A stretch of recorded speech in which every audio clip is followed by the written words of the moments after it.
Um, Good evening. This meeting is now convened at 5 p.m. Board members present via Zoom are Trustee Cruz, Trustee Sung, Trustee Allen, Trustee Flynn Villaseca, Trustee Bluford Daniels, Trustee Santos, and myself. I would like everyone to please silence your cell phones, and anybody who is, if you're not speaking, please put your microphones on mute so we don't have any accidental background noise. So before we begin our meeting this evening, I'm going to call a moment of silence, which we don't normally do at these meetings. We usually do them at regular board meetings, but I think we need to do it tonight. We have an alumnus, George Floyd, an alumnus of Jack Yates from class of 1993. But I'm actually going to ask for a moment of silence tonight for 8 minutes and 46 seconds, both in memory of George Floyd, who was denied the opportunity of judge and jury and given a death sentence by our police system, and also in memory of all victims of police violence. So board services, if you would please set a timer for 8 minutes and 46 seconds. Thank you.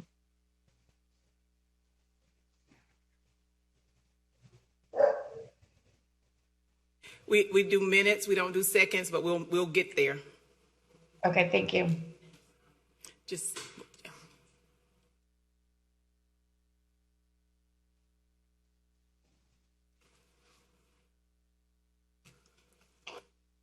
is it on?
You're on mute.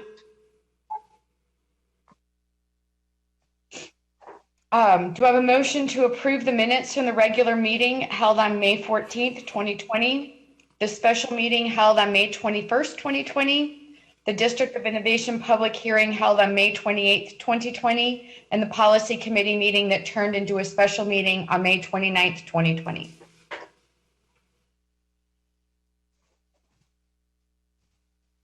So moved. Motion. Second. And also, colleagues, just to help make this a little easier and expedited, state your name and then you're moving, and state your name in a second. And then, so I'm not calling on a roll call, and I'm going to start this meeting. District 2 will start you on any votes, although there shouldn't be any really probably but this tonight. And just state your name and your vote. To start with you, Trustee Bluford Daniels. Yes. If we did that with ourselves, we will bring it in. Trustee Hernandez. The fact that we were able to capitalize. Trustee Allen. That we have built over the last 27 years, dealing directly with diabetes. That is how we were able to bring this in.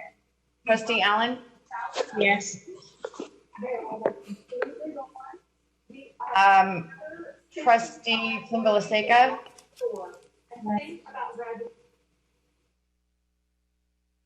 Flimbalaseka. Yes. For some reason, y'all are really quiet. Trustee Sung. Yes. Someone's TV is on in the background too, Madam President. Those are my dogs barking. Bluford Daniels said yes.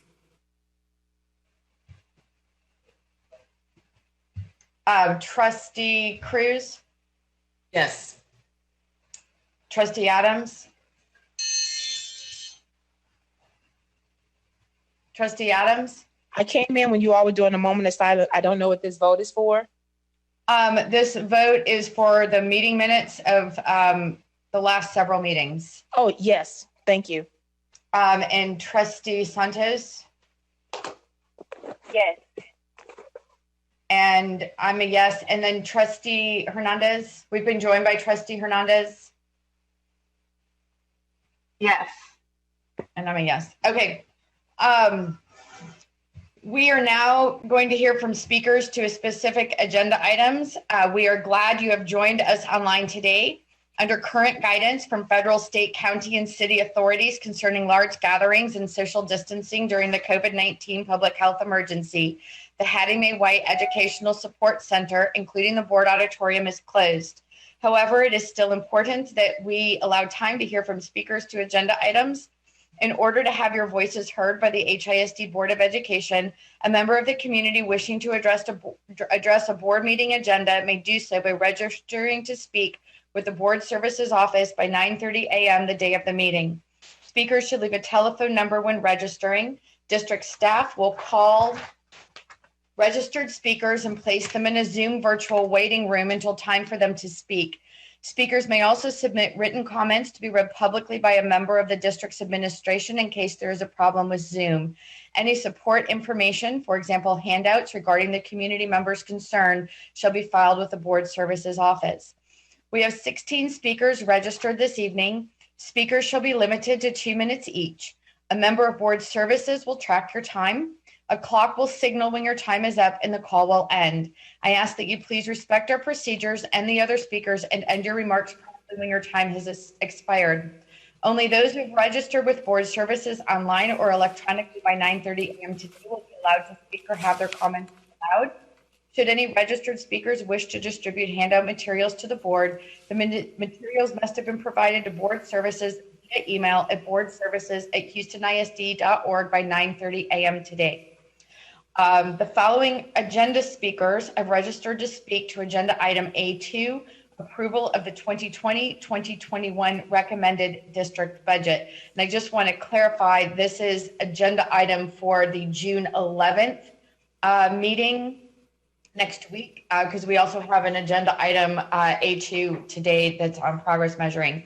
And board services, we're going to follow the same process as last time of you calling on the speakers, and I'll put myself on mute. Is that correct? That's correct. Thank you. Okay, and then I know there was some concern last week. It sounds like it might be an out-of-state number people should expect a call from, possibly. Yes, and they have been told that. Okay, good. All right, thank you. I will turn this over to you. Thank you. Our first speaker is Mr. Daniel Santos.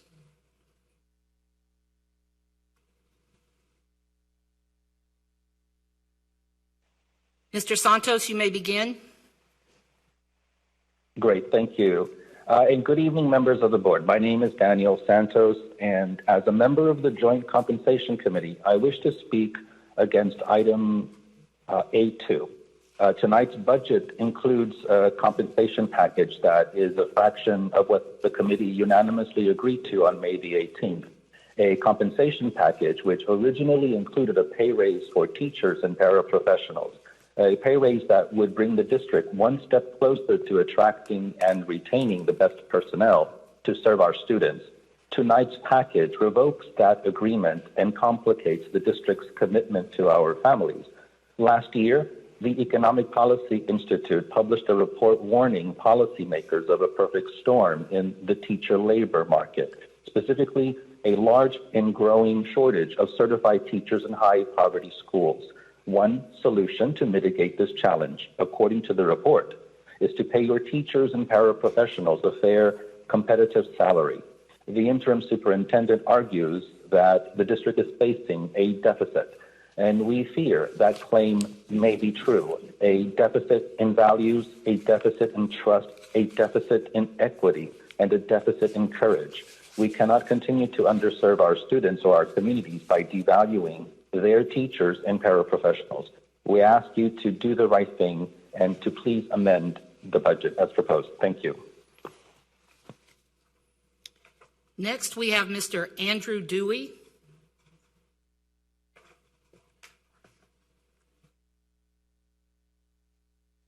Go ahead, Mr. Dewey.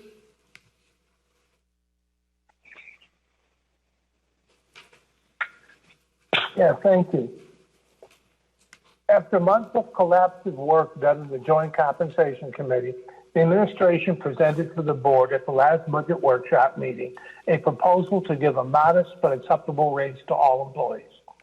A proposal that was approved unanimously by that committee. With the budget being presented tonight, the administration has reneged on that proposal and thrown away those months of collaborative work with its employees. This act of bad faith by the administration alone is enough for HFT to urge you to reject this compensation plan and direct your administration to keep its word. As trustees, you are the ones who should decide whether the committee proposal should be approved or rejected. The Federation would urge you to approve that original proposal, as it gives a modest raise to all. If you accept the new proposal, you will once again be telling our classified employees, the lowest paid and neediest employees in the district, that every single dollar spent by HISD is spent on something deemed more important than them. In these times of pandemic, economic inequity, social inequity, and injustice, is this the message you really want to give your most vulnerable employees and your constituents? We really don't need to hear again how disappointed you are that you can't give raises. We really don't need to hear again that you will work to make it right next year. You need to send a clear message to all employees that they are a high priority in the district and vote on and approve the original compensation proposal. Thank you. Thank you.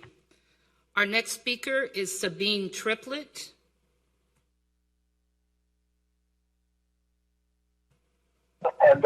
Ms. Triplett, you may begin. Oh, good evening. My name is Sabine Triplett. I'm a parent in HISD, and I'm calling this evening to speak against A2. My experience as a parent really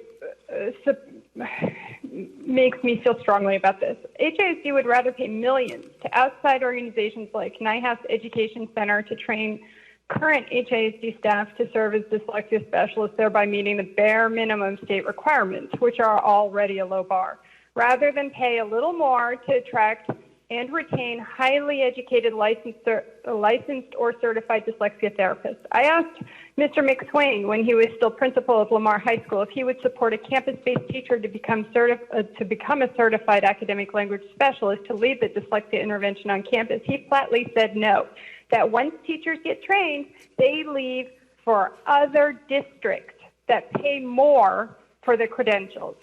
The HISD dyslexia department had trouble staffing the open positions for specialists. And I can tell you from sitting together with board members of the Houston Branch International Dyslexia Association, all of whom would be highly qualified to fill those positions, none of them want to work for HISD because they are under the impression they won't get paid a fair salary and the district is overly bureaucratic. The HISD Board of Trustees fails our kids every year by enabling a top-heavy, self-serving administration. All of our kids would benefit from certified dyslexia therapist specialists to raise overall literacy levels, but even more importantly, kids in underserved schools and neighborhoods will be rescued from joining the school-to-prison pipeline population, of which it's estimated that about 85% of juveniles and 48% of adults are dyslexic, astounding statistics that the school can help mitigate. HISD can make a huge difference by putting effective teachers and specialists first. Our next speaker is Coretta Fontenot.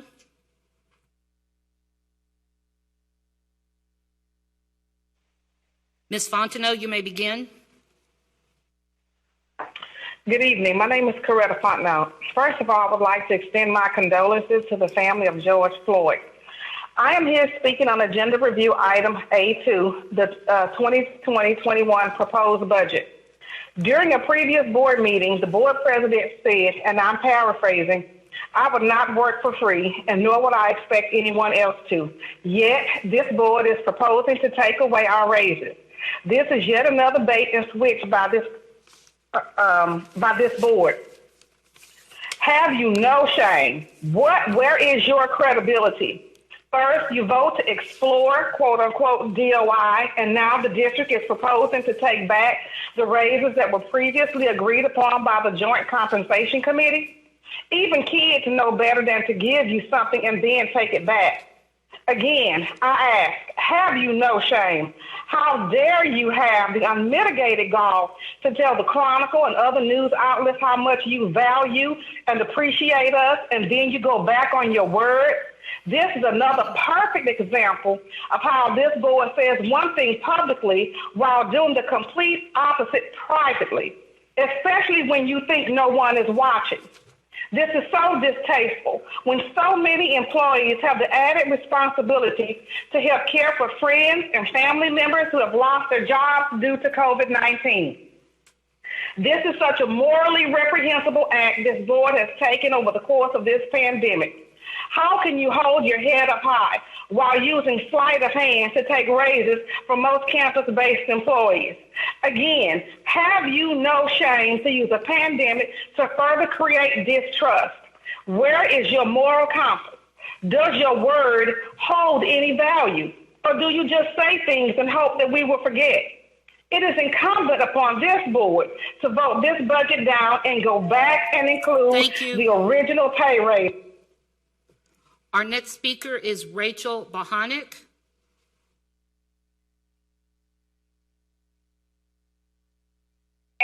Ms. Bohanec, you may begin.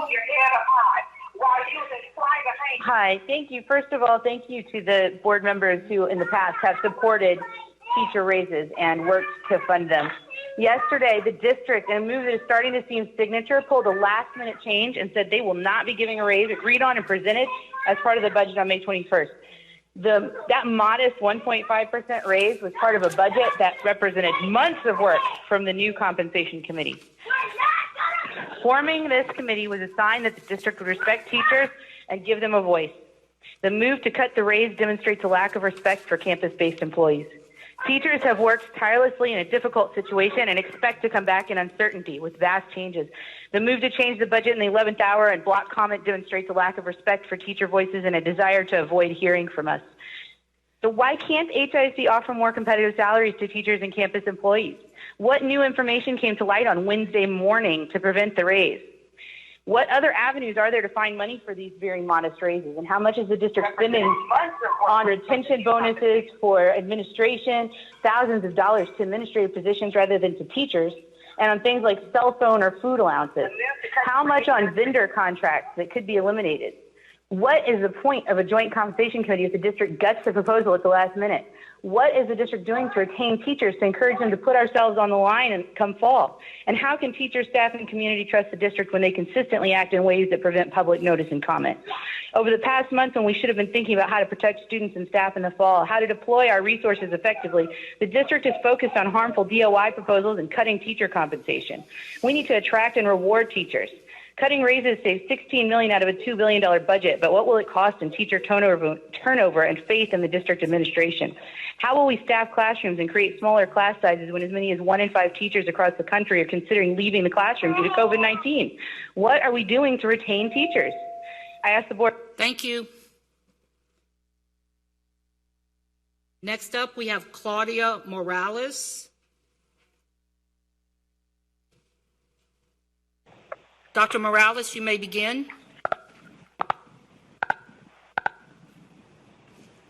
Hello? Yes, you may begin, Dr. Morales. Thank you. This is Dr. Claudia Morales. I serve as the PD Director at the Houston Federation of Teachers, HFT. At the previous budget workshop, HISD leaders expressed their intent to support the unanimous recommendation of the Joint Compensation Committee, which called for teachers to receive a step pay increase as well as a 1.5 pay raise. Field professionals and police officers were also going to receive modest pay raises. I want to state that I am incredibly disappointed and angry with the news that HISD shared with the Joint Compensation Committee yesterday. We were informed that HISD has decided to resign its support for this agreement and stated that HISD. Hello? Yes, Ms. Morales, you're still there. I am angry because indicate. Hello? Yes, we can hear you.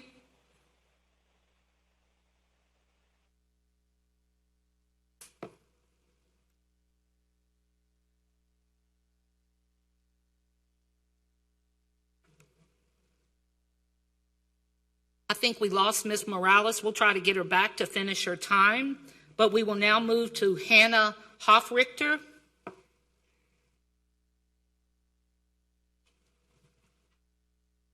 By pressing stop, you are unmuted.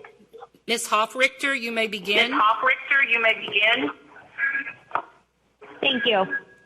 I am speaking against the recommended district budget as it has rescinded the proposals from the Joint Compensation Committee. In my opinion, it is important to prioritize teacher and paraprofessional compensation in order to recruit and retain high-quality teachers, as well as work toward closing the achievement gap between students. HISD is consistently offering among the lowest salaries in the state, and it is no surprise that it is a challenge to find and keep qualified teachers. If parents have seen anything amid the in-home schooling due to coronavirus school closures, it is just how difficult a teacher's job is and just how much work they do. Were the board to offer a transparent statement with enough actual time and an easy way for parents and involved community members to comment, I believe that you would get a lot of information back from a number of shocked, disappointed, and angry families about a lack of raises and compensation for teachers.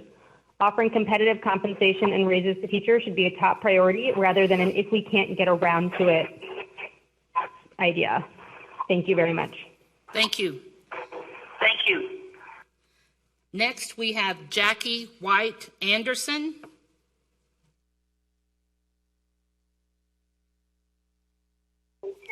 Ms. Anderson, you may begin. Yes, my name is Jackie Anderson, and I stand before you tonight speaking up for HISD teachers that have stood up for HISD students. The Joint Compensation Committee worked months to come to an agreement. This recommendation called for teachers to receive a step increase as well as a meager 1.5% pay raise. Paraprofessionals and police officers were also slated to receive a small pay raise. Within days before the board was expected to approve a final budget, Chief Reed informed the committee that HISD had decided to rescind support of this agreement and stated that HISD no longer supported providing teachers or paraprofessionals with a raise.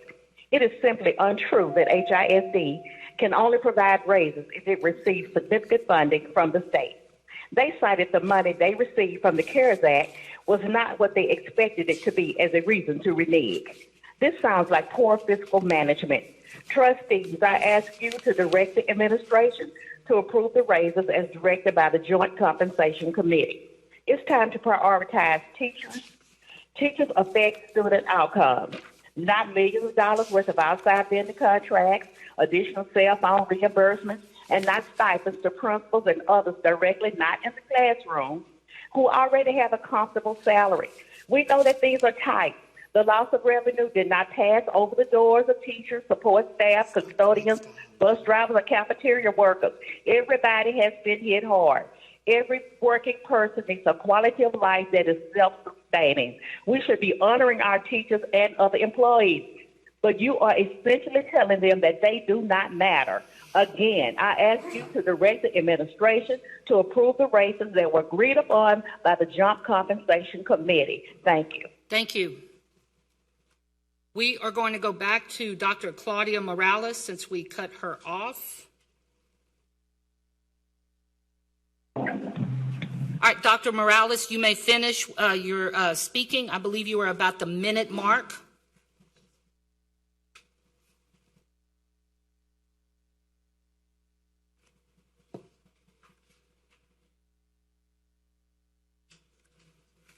Okay, it looks like we've lost Dr. Morales again, so I'm bringing in Christopher Williams.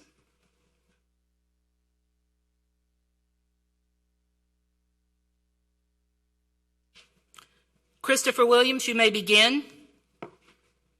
My name is Christopher Williams. I currently teach at Eastwood Academy, and I am a member of the Joint Compensation Committee.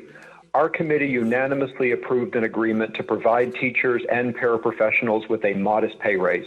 HISD has chosen to rescind its support for this proposal. However, the record should show that none of the school principals, teachers, paraprofessionals, or union reps who are members of that committee expressed support for HISD's decision to rescind this proposal. It is difficult to believe that HISD is genuinely interested in closing the achievement gap when it consistently fails to make it a budgetary priority to recruit and retain high-quality teachers.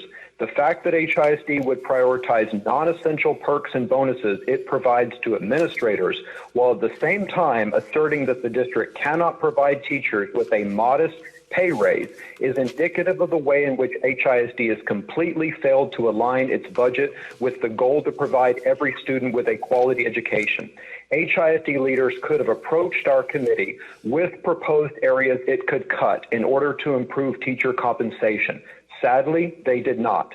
Unfortunately, HISD leaders continue to withhold vital information regarding district expenditures. I urge trustees to demand that HISD terminate millions of dollars worth of outside vendor contracts that provide alleged professional development and allow teachers to conduct their own in-house professional development on their respective campuses, in the practice of paying thousands of dollars on keynote speakers, and stop paying for non-essential perks like cell phone allowances. Currently, at least 9 area school districts provide teachers with higher compensation than HISD. If trustees are not satisfied with this pathetic reality, they must demand greater action on the part of district leaders. Thank you very much. Thank you. At this time, we are going to read the comments from the people that were not able to bring in by phone. So the first one we will read is Randy Barrow.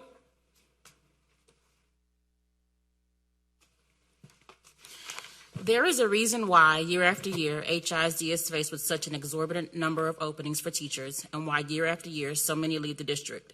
It is the same reason why so few teachers even bother applying to the district, and that is quite honestly because HISD has a horrible reputation when it comes to the way it treats its teachers, specifically when it comes to their pay. Many of my colleagues have left over the last few years, having taken jobs in Cy-Fair, Katy, and other teacher-friendly districts. Indeed, every time I tell someone I work in HISD as a teacher, the response is always the same: "Oh, I'm sorry to hear that." Why do they say this? For several reasons, not the least of which is that HISD is the lowest paying district in the entire area when it comes to teacher salaries.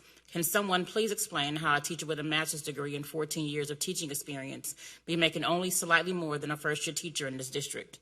On top of that, this same teacher is making substantially less than any other district in Southeast Texas. HISD is the largest district in the state, the 7th largest in the country, yet it ranks among the lowest for teacher salaries. To HISD leadership, however, that doesn't matter. They simply do not care. They're more concerned with padding administrative salaries, offering ridiculous contracts to outside vendors, unnecessary boatloads of cash to guest speakers and similar folks. If I didn't know better, I'd swear that these same decision makers used to be Chicago politicians in their former lives, enriching themselves and their cronies at the expense of the teachers and ultimately the students, who are the ones who are hurt the most. Our students are hurt because more and more of excellent educators are walking away from a district that likes to talk a good game on how they value their teachers, but in reality, they can care less about us. One need only look at the manner in which they handled last year's state-provided teacher pay increase funding, when HISD leaders, in violation of the funding law, were poised to give administrators hefty raises and teachers minimal ones. HISD leaders had to be led kicking and screaming to finally approve increases that dwarfed those provided by all these surrounding districts. As a result, HISD lost a huge chunk of teachers. Thank you. That's time for that person. Next up is Deanna Woolen. Please read that one. HISD continues to show students they do not matter by placing financial emphasis on irresponsible choices. Ensuring principals get a cell phone allowance instead of funding salaries to recruit and maintain highly effective teachers clearly shows the disregard this leadership team holds toward anyone working on the trenches. When was it decided that people who sit in offices planning potlucks are more important than the faculty and staff fighting for our future, for our students' education? Shame on anyone who responds to their word. Our faculty, students, and staff deserve better. Next, please read Ricky Rodriguez. I am opposed to the budget cuts that include taking well-deserved pay raises away from our educators. Next, Norris Thomas Sr. I was asked to be on the Joint Compensation Committee to come up with a fair pay plan for all employees. After meeting for weeks, we came to an agreement that all employees would get a pay increase. We were blindsided yesterday that only teachers and police would get an increase and all other employees wouldn't be included. The district always says it values support staff and we are important, but we are the first to be left out for wage increase. The district believes it's better to increase principal cell phone allowances and not include support staff for a pay increase. That isn't adding value to already low-paid support staff. It is past time for the district to do the right thing and compensate support staff. It's time for the district to step up and add value to the support staff. Pay the support staff. Thank you. And our last speaker to this item, please read James Faber.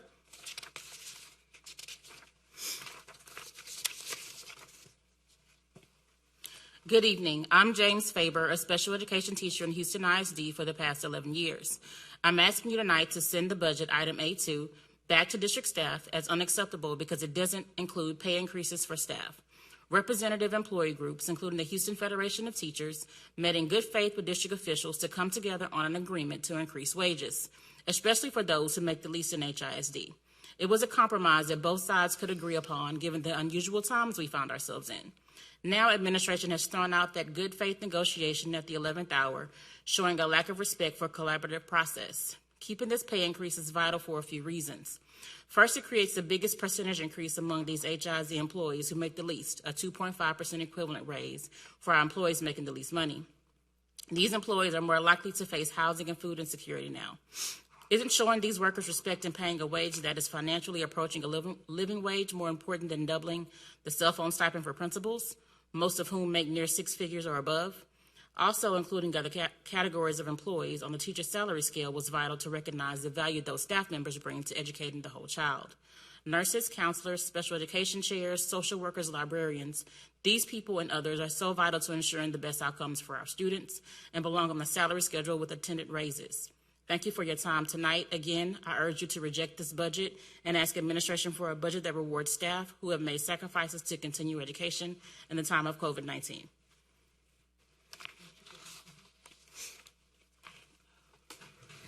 Next, we have two speakers to K1 for the June agenda, which is the approval of proposed revisions to board policy EL Local, charter campus, or external performance contract schools.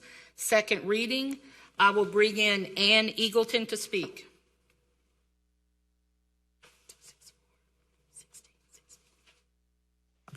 Ms. Eagleton, you have 2 minutes. You may begin. Thank you. Good evening.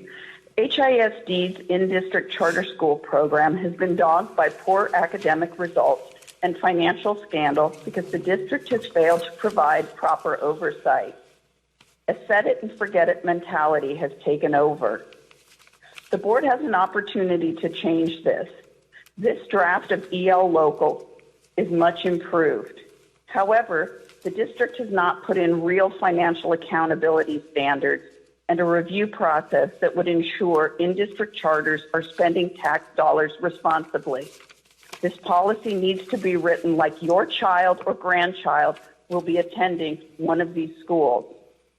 I'd also like to remind the board, these schools are not some exercise in parasitic capitalism. Adults should not be seeing how much money they can skim out of a school by shortchanging Houston's poorest children. It's time for this board to tighten up in-district charters and show us the equity. Thank you and have a nice evening. Thank you. Next, we will read the statement from Ms. Sarah Terrell. EL Local is about outsourcing education to third parties. HISD students are not widgets. They are not products to be manufactured by lowest bid. Our students are our most precious resource and our most pressing responsibility. If we entrust their education to someone else, we must ensure that outsourcing companies measure up to standards of excellence again and again. Financial scandals showed us that HISD had virtually forgotten the students at Victory Prep and Energized schools. Victory imploded, ran out of money. We read in the newspaper that the CEO of Energized was siphoning off millions in student funding for many years, completely unnoticed by HISD. The 2019 LBB audit report spends 6 pages recommending oversight procedures. Almost none of the LBB's financial recommendations are in this policy. The application only requires a budget, a hypothetical. The contract performance standard requires only a clean audit opinion, which Energize always had. HISD never reviewed the Energize audit reports and will not be required to by this policy. They can check page 1 for the clean opinion and then toss it in a drawer just like before. The superintendent's annual review doesn't even mention financial performance. The most important thing to address, and the policy deliberately glosses over it. We know the CEO of Energize charged millions in management fees, including retroactive fees. Management fees are nowhere in the policy. We know that she borrowed millions from the school, then had the loans forgiven. Loans are not mentioned. The CEO treated HISD taxpayer funds like her personal piggy bank. Where in this policy does it say she can no longer do that?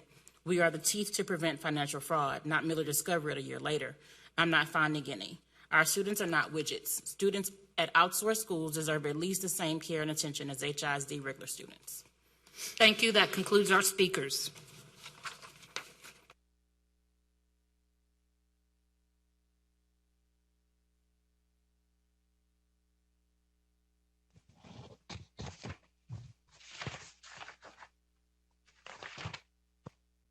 Thank you. We are now ready to begin discussion of our budget workshop. Dr. Lathan, if you will begin. Thank you, President Dygard. And then with going over this presentation, and then we'll proceed with questions from board members. Thank you, President Dygard. Trustees, tonight concludes the last of our budget workshops leading up to the board approving a budget for the 2020-21 school year. We will share updates with you of what's changed since our last discussion. As I shared with you over the past several months, and so has Mr. Reed, as we received additional information, we would update the board.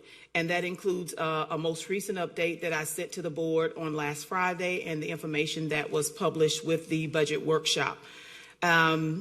When we started our good faith efforts early in January, February, even involving our district-wide compensation committee, that was pre-COVID. And we all had a plan of how we could address compensation. But things have changed over the past almost 2.5 months now. And Chief Reed was made aware of some additional information last week, and we'll be sharing that with you today. So as we move into our slides here, Chief Reed, if you could go ahead, move forward. So our agenda tonight, trustees, includes changes since our last budget workshop, salary proposal changes, our updated 2020 financial analysis, our capital internal services and proprietary funds, special revenue planning amounts, and then a summary. Next slide, Chief Reed. So trustees, tonight, and the notice that was also published in the Houston Chronicle, we're presenting to you a balanced budget for 2020-21. In our last discussion at the last workshop, that information did include a deficit. We are taking a cautious approach to the 2021 school year due to COVID, and also in preparation of the 2021 school year. Our salary proposal reduced down to the teachers on the employee step scale. That is a wide range of employees or title positions. You'll see that as we move into the presentation, and also police officers. Chief Reed, I'm going to now turn it over to you.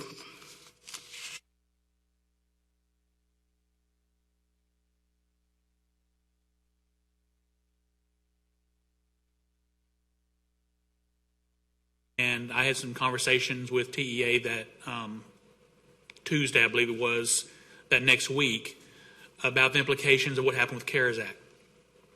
So as we were moving forward, going into 2021, I think all of us were probably expecting that we were going to have some dollars from CARES Act to kind of help us get through 2021. The dollars can actually go through September 30th of 2022. So kind of hope that those dollars might have been spread over the next couple of years to help us with kind of some additional costs we know the districts will have. What happened is that the CARES Act dollars to the district, all districts, is not new funding. It's going to be used for that ADA hold harmless for school districts. So when I talked to you all the last couple of meetings about being funded through the first 4-week periods, then the state adjusting our ADA for the last 2-week periods, they're going to do that. But then what they're going to do is they're going to take our final ADA number and they're going to adjust that down basically in the amount of our CARES Act allocation. We don't know how much the equitable services will be yet. We are in that process right now of reaching out to them and getting their feedback on what the private nonprofits will be. So here are some of the things kind of driving the proposal. So when we think about 2021, we talk about a cautious approach to 2021. Without some dollars next year above, we're on our own for our PPE in the district. We are on our own for cleaning supplies. We are on our own for additional cleaning schedules. We are on our own for any additional COVID-19 related costs. So we are on our own for social distancing on buses. So we now have costs in 2021 that we were hoping to have some additional dollars for through the CARES Act that we do not have anymore. So we are starting off with a balanced budget, but we will be bringing to the board costs as we move into 2021 that will create a budget deficit from COVID-19 that we have no other funding source other than dollars from this year or our rainy day fund and our fund balance. Also, getting more concerned about additional reduction in our taxable value and tax collection rate. So there's continued closing of businesses. There's continued unemployment. You know, how are both of those going to be impacted by another fall-winter spike that we keep reading about, which will cause continued closures of businesses. And remember, I told you all that back few board workshops, that values are determined for businesses and for residential in January, right? So the value of businesses and homes is going to come right in the middle of a potential spike where we may be having some closings. So, as we move into 21-22, that could be a significant impact to the district. Another big concern right now is we have some funds that are relying on sales. Nutrition services, their sales are their meals served. We have our cafeteria and our print shop. For nutrition services, because they're primarily a meal served, they also have revenues from a la carte, which is not a small amount. It's about $4 million. So in 2021, we expect to lose about $21 million in nutrition services. That's going to leave them about $13 million in fund balance, which is about 1 month's operating dollars. And it's on a reimbursement basis. We don't get pre-funded. So they basically have 1 month's worth of funding now before they start getting reimbursements next year. Significant meals lost next year will exhaust their fund balance. And we've been looking at different options for nutrition services. We've looked at brick and mortar, in classroom, or curbside. And we kind of expect that the number of meals served would decline in order of those different scenarios. So here are the district's options. We continue to pay employees, and we supplement it from the general fund any deficit that's created. So if they exhaust that $13 million because they've continued to pay employees but they've been closed, we can either supplement it for the general fund, or there would be layoffs and furloughs in our nutrition service area. So that's an additional cost that is not built into the 2021 budget, would be to protect jobs in nutrition services. Print Shop and Hattie Mae's, they're based off of sales of products as well. The more days the district's closed in these areas and that they lose sales, we have the exact same choices. We either continue to pay those employees and supplement it from the general fund if they have a deficit, or again, layoffs and furloughs. There's no scenario like that built into the 2021 budget right now to supplement those funds if they have deficits.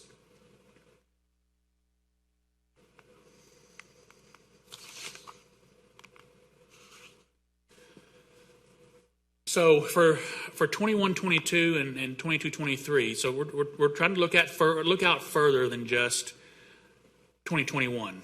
We do not know what's going to happen in the next biennium. There's still, I feel like, a potential for state budget cuts, and I know that there was a lot of money put into HB3, and the state leadership does not want to cut public education after they've put that money in. But right now, they're not currently proposing a cut from the state, so I'll make sure folks know that. There's no proposal out there right now, but there is a potential there for state cuts. If we start off with a budget deficit this year, and then there's a cut next year by the state legislature, then we start off with $18 million, a deficit basically $18 million higher than whatever the state cuts are. Those are additional cuts by either jobs or non-salary dollars. So in the past couple of meetings, I've also told you that I can depend on some fallout from our vacant positions, right, to fund a deficit. But the first thing that people are going to start closing whenever we potentially have that budget deficit in 21-22 is they're going to start closing their vacant positions, which means I don't have those dollars anymore to depend on. So that means that we still need to work towards a balanced budget. Let me go back to this one just a little bit more.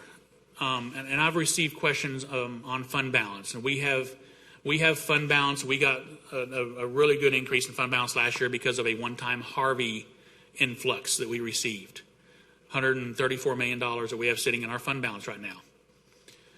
Those dollars, I'm expecting that we're going to need those to get through 21-22 and 22-23 to phase in cuts so that we don't have to do everything at one time. So it was kind of a blessing in disguise that we got those dollars.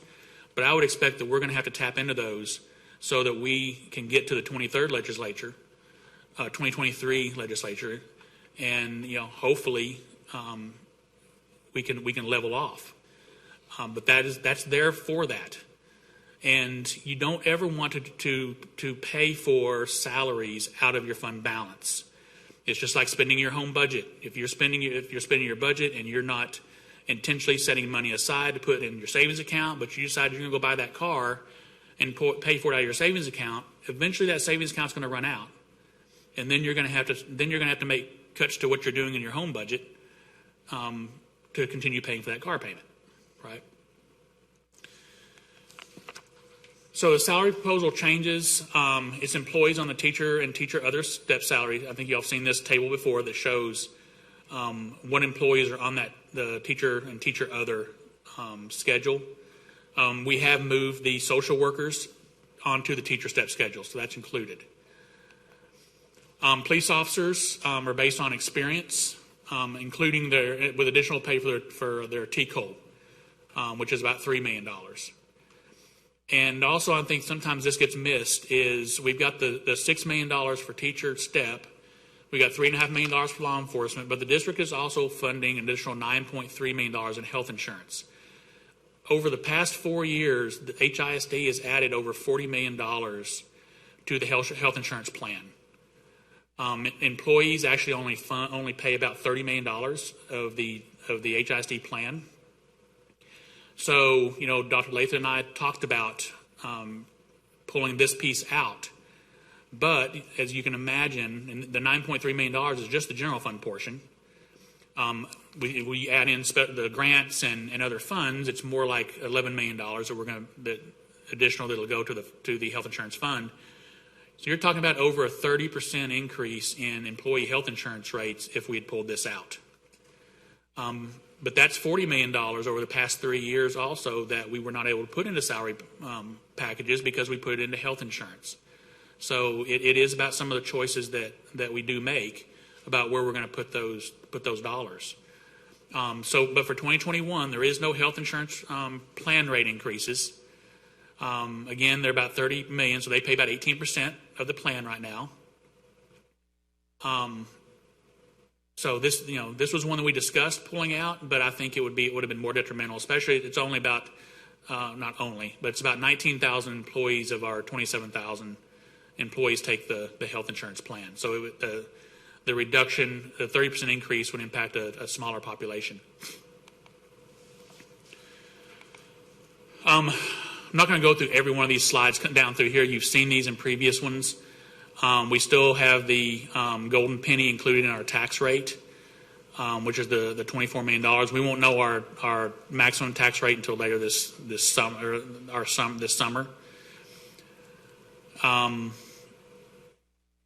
No changes to our enrollment projections. Recapture still about $12 million, and no changes in weights, and then the increase for average salary. So I have added this slide because I want to make sure, I've gotten some questions about this, so I want to make sure that the board understood this. The golden penny, I've had questions about what the golden penny is. So those are the pennies in our tax rate, one that aren't subject to recapture. And then we're guaranteed to get at least $98.56 per penny of tax effort. We're at about 77. So what happens is the difference between that 77 and that $98, we get additional Tier 2 funding from the state through the Foundation School Program because we're below that $98.56. Now the 21-22 budget that's in front of you all includes that golden penny that's only accessible in 2020, tax year 2020, which is the 2021 school year, and it has to have a unanimous vote of the board. That can only be accessed in future years via tax ratification election. So this year it's really one of those use it or lose it years. If there isn't a unanimous vote of the board on the 2020 tax rate this fall that includes that golden penny, then the district will have a $24 million budget deficit from that action. Okay. This slide is just showing what the changes were from May 21st, the $18 million in budget deficit, the decrease in the salary proposal, and then went ahead and took another $2.3 million out of vacant positions, which balanced the budget. I'm not going to go through each one of these slides. There's no sense in going line by line. We've done this before. You can see here the $18 million deficit, and then, of course, balanced on May 21st. So budget adoption funds. So I know I've talked a little bit about this in the past as well. The board adopts 3 funds by statute, which is our general fund, debt service fund, and our nutrition services fund. This is the functional schedule y'all had asked about last time. You also have it in your agenda packet for 2021.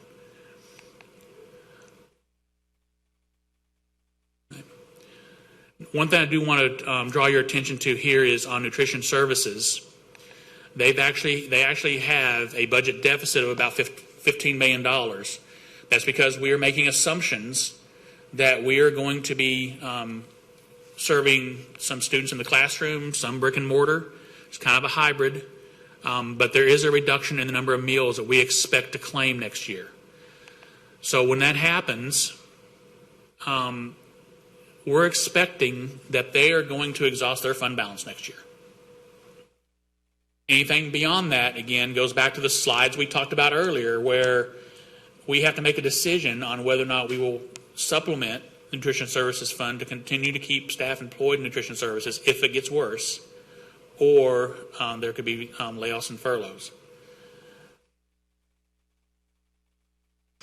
Capital, internal service, and enterprise funds.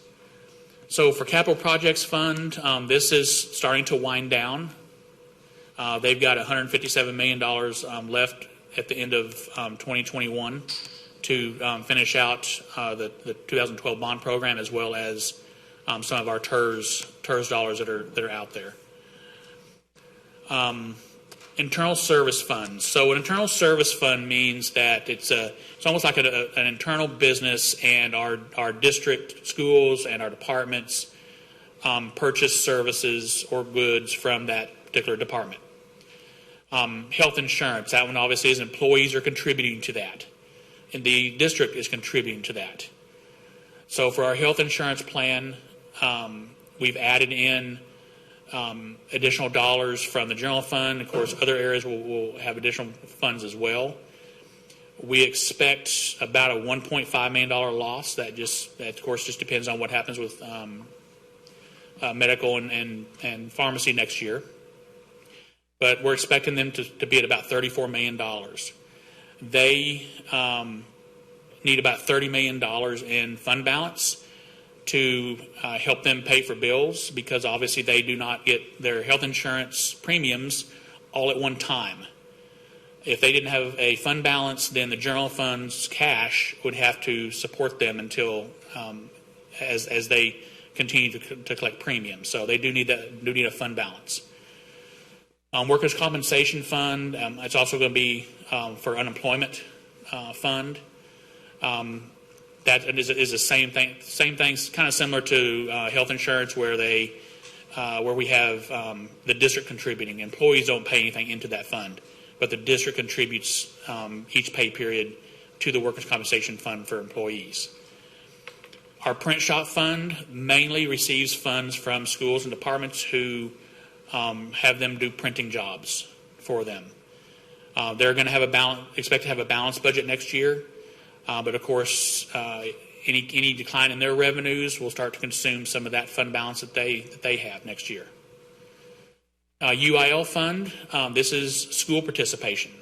Schools choose to participate in UIL academic events.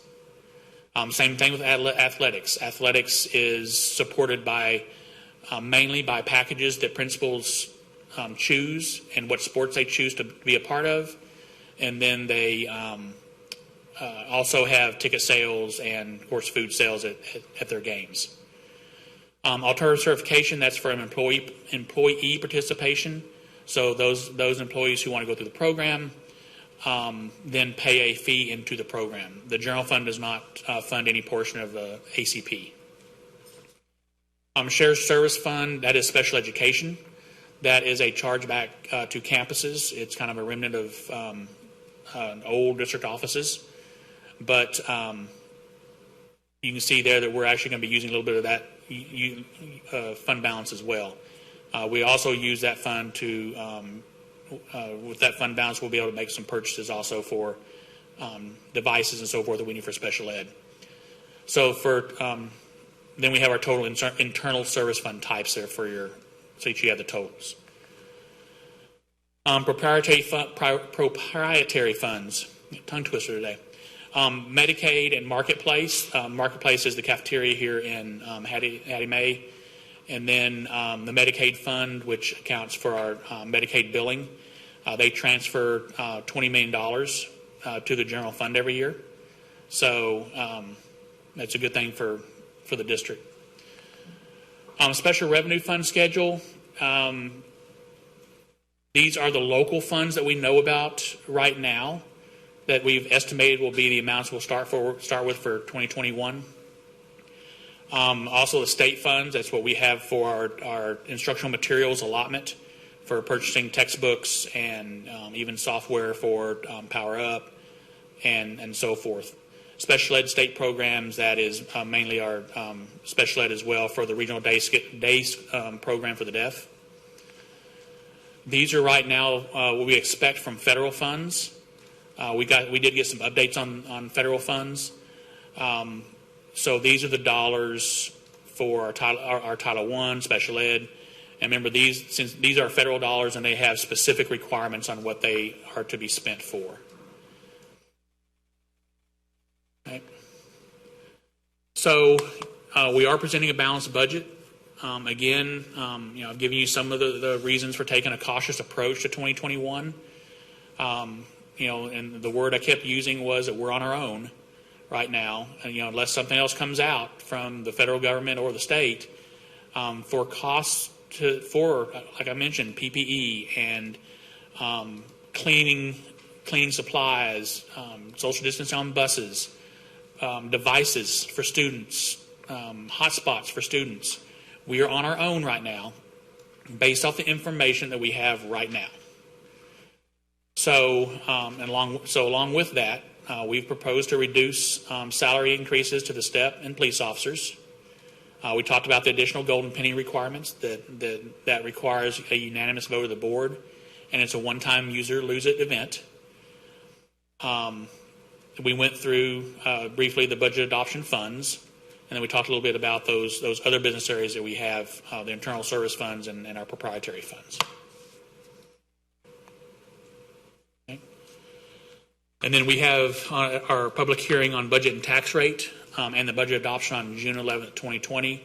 And that notice was posted in the paper on this past Sunday.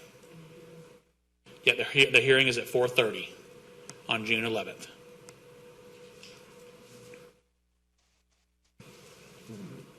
Madam President, we'll turn it back over to you. Thank you. Thank you, Mr. Reed, and thank you, Dr. Lathan.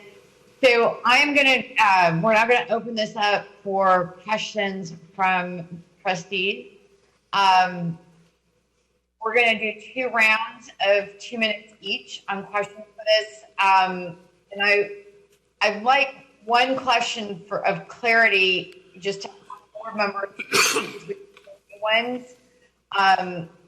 If you would give 2 questions of clarity, Glenn or Mr. Reed. One is to explain the ADA hold harmless. We use a lot of acronyms and technical terms, and I just want to make sure that especially our new colleagues understand what's being communicated, and then give it context. And secondly, if your last slide was about the hearing, if you could please explain what can and cannot happen between now and next week, what you've put in regarding what you've put in the paper, just so they have some context, please. We got it. Yep. All right. So first of all, the ADA hold harmless. So I don't remember when it was posted. I think it may have been at the end of March or right at the 1st of April. But TEA said that they were going to be funding districts for the first 4 weeks of ADA. And then what they would do is they would look at historical. So they would look back at 2018-19 to see what our decline in ADA was for those last 6 weeks. And they would adjust our ADA down for that historical trend, and then that's how the district would be funded. So at that time, from that communication, and once CARES Act started being discussed, once CARES Act got passed, the I think probably kind of the anticipation was that those would be dollars that districts could use to help get through 2021 and fund COVID-19 costs and even support for students. But on April 21st, May 21st, when they posted the FAQ on the CARES Act, it was when I first read it, I made the I understood that they were just trading out the hold harmless for our for the CARES Act dollars. So I did have a conversation, asked to talk to TEA. I did, and that was confirmed. And one thing I did not mention, I didn't put it on here either, is that it's not in this budget. Sorry, it's in the June budgetary update. Is that when they do that, what will happen is we will reduce expenditures for the amount of that CARES Act, but we will end up having to pay recapture. So we will have about a $75 million recapture payment related to the CARES Act. So they're basically just using that as an offset to the CARES Act funding. It's not going to be new money to us. The second question was about the notice or the public hearing. So we have published in the paper the requirements, which has the change in the budget, the values of the district from last year to this year, the average market value of the home, what the change in a tax rate would be. It has several elements that we're required to post, but it's what it does really provides information to the public on our budget, our tax rate, taxable values, but it invites the public to come to the budget hearing and provide input. It's one of its primary reasons is to put that out in the paper and invite people to come and provide public testimony for the budget, along with providing the prescribed information for the district's budget and taxes. So when we publish our schedules online and when we publish the notice, then any changes to the budget have to be done through budget amendments, rather than going and just changing the budget, because we've already put that out there for the public, and we don't put another notice out there saying that we've changed something. Thank you. I just know there are some things like that sure. The first time you're going through this are not necessarily understood. All right, so trustees, we're going to do 2 rounds of 2 minutes each, and if we need additional time, as I emailed you all earlier, what the process would be tonight, just so it's there in front of you. We'll start with Trustee Sung. Thank you for doing the timer, so I don't have to. Thank you, Madam President. So I have 4 questions. We'll see how far we get. So first round, Dr. Latham, thank you for sending us earlier today your proposal for a change to the calendar for the coming school year, which would increase the number of school days, if adopted, from 172 to 182 days. What would the budgetary impact of that be? There's none. There's no budgetary impact because the teacher, if you look, the teacher contract, teachers would still be working their days. Normally those first 10 days of a teacher, when teachers report back to work, those are a variety of professional development days, teacher prep days, and so we're basically taking away from those particular days. Okay, but we'd still be able to meet requirements for professional development? We would look at a combination of virtual and like I said, it'll be a different year. 2021 will be totally different than what we've done in years past. Okay, thank you. Second, I appreciate the administration's work here. I think that in a year with so much uncertainty, a balanced budget is important. I also think, I know my colleagues have expressed in the past the importance of being competitive on teacher salaries, right? So it's a tough thing to try to do those 2 things. I appreciate the implementation of some of the LBB recommendations, which are bringing some dollars back into our budget. I hear from the compensation committee members who spoke to us earlier today a recognition of this challenge, right? And a willingness to work with us on, finding places to find further savings that could fund salary increases long term. Has there been any conversation, Dr. Latham, with the compensation committee of working together and for this year or for future years to look for ways we can save dollars? When Chief Reed and I spoke with Mr. Capel on Tuesday, so Chief Reed spoke with him on Friday, and we also together spoke with him on Tuesday, and we talked about that the work of the Joint Compensation Committee would continue throughout the 2021 school year. That, yes, this is a setback as it relates to what we originally discussed, but there's still work that needs to be done as we move forward. So that's still an option that we would like to explore and continue working together with the committee. Okay, thank you. Well, I would really like for us to be able to find some way to do that. I understand we need to find a way to do that sustainably in order to raise compensation so we're competitive with neighboring districts. How much time do I have left? Oh, a few more seconds. Okay, so in the Q&A, I asked about our progress on our 3-year plan with regards to special ed. Thank you for that response in the Q&A, page 4. A year ago, we received a report, Dr. Latham, with kind of the progress in that plan. Are you planning to give us a similar report for this year? Yes, I will be sharing that with you, forwarded that within the next several days. With my next update, you'll receive that. Okay, thank you very much. I appreciate that. And I'll be looking for the alignment between that and this budget. Thank you.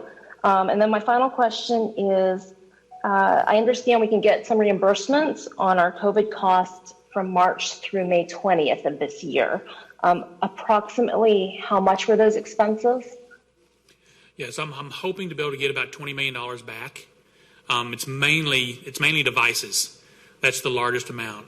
We've spent about $18 million on devices and hotspots. The other dollars would be from cleanings that we've done on our campuses, as well as buying additional cleaning supplies, specialized supplies that we hadn't bought in the past. Also, the funds that we have, where we've ordered PPE, masks, gloves, and so forth. Okay, so the $20 million is the 75%, right, that the state could give us out of the CARES Act funding. And then projecting forward, do we expect on at 3 months for the expenses to be similar, about $20 million? That is really hard to tell. So, for example, I'll give you an example on PPE. Right, the masks right now are costing us just under $1 each for the disposable masks. Right, so if you think about providing masks for all students and staff, if it's one a week, they're not going to last once a week. So you can easily get into $20, $30, $40 million in costs, right, in providing disposable masks. We're also looking at purchasing cloth masks and buying those filters, because they come in like little 5-packs. Really a cheaper way to do it, especially for staff. But for students, is that going to be the best way to do it? So, that's just one of them that, what does that really look like on, because it can have a wide range of, and it could be tens of millions of dollars difference just on that one thing. Got it. Okay. Well, thank you very much. Those are all my questions for now.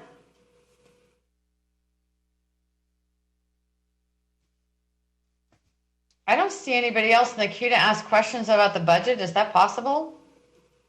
Yes, it is possible. Okay. Trustee Chris. Not so fast.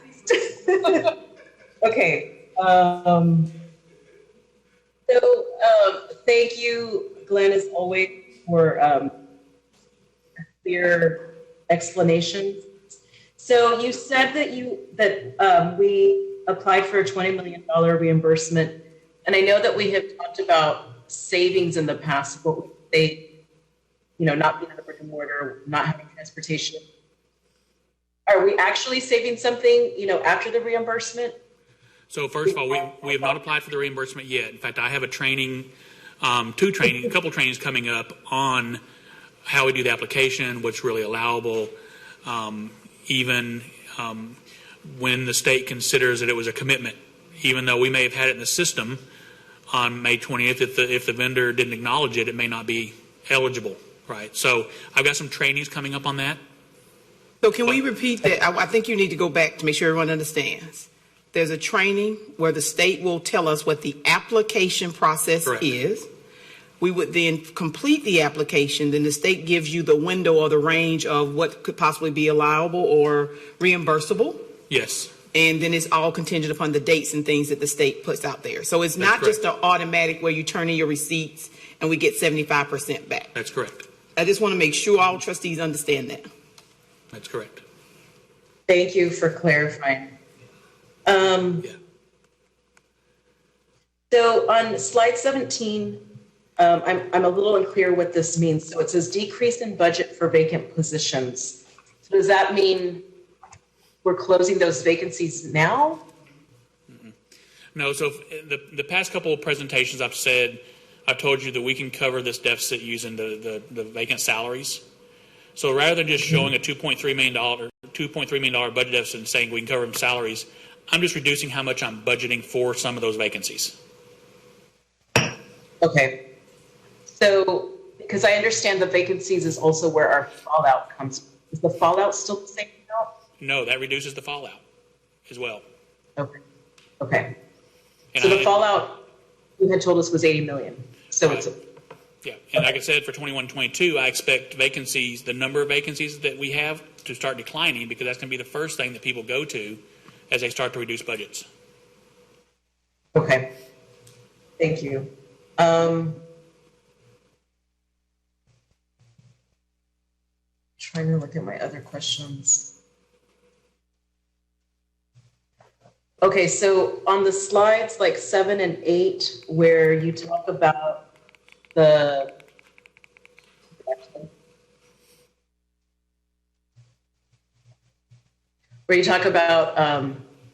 continue to pay employees and supplement from the general fund, but then in a later statement you said you should never use the fund balance to pay for salaries. Am I understanding correctly? So the two different things really. Oh, general fund. Okay, sorry. I misunderstood. I'm like reading it incorrectly. Okay. So I guess my question is, you say there's two options. So how long would you project that first option is on the table before we go to the second option, based on what we know right now? What we know right now, which is right, is to be very honest, is kind of a wild guess. We don't know which three of those things we're going to be doing and what the mix is going to be. We will know, I think, as we roll into September, October, what it's going to look like, and if we need to make a decision, I would guess that it's going to be somewhere around the November board meeting. Okay. Okay.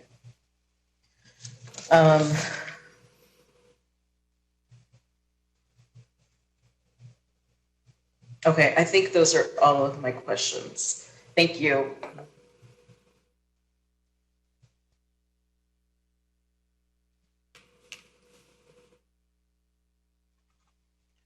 Sorry, I was having trouble getting the arrow back on mute.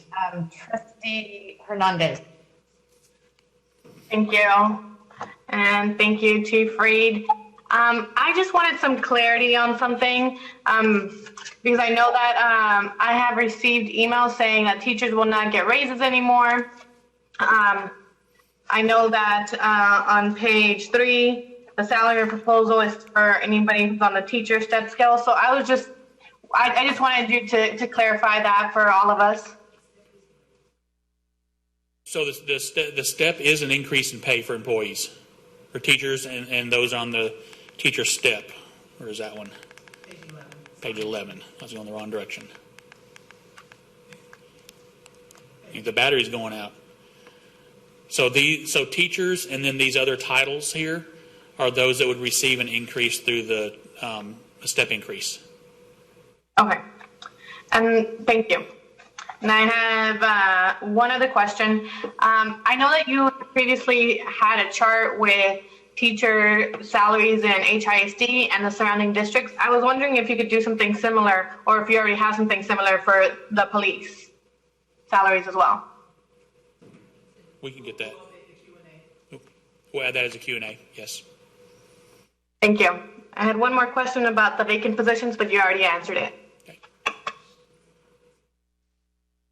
Trustee Santos?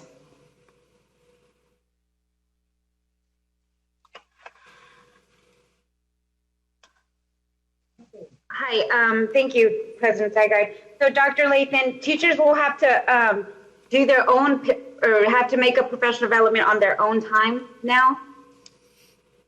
That's not what I said. I said that we will have to look at ways to build in professional development virtually as we move forward into the 2021 school year. If the board were to present the 11-month calendar for adoption, we're all going to have to make adjustments during the 2021 school year.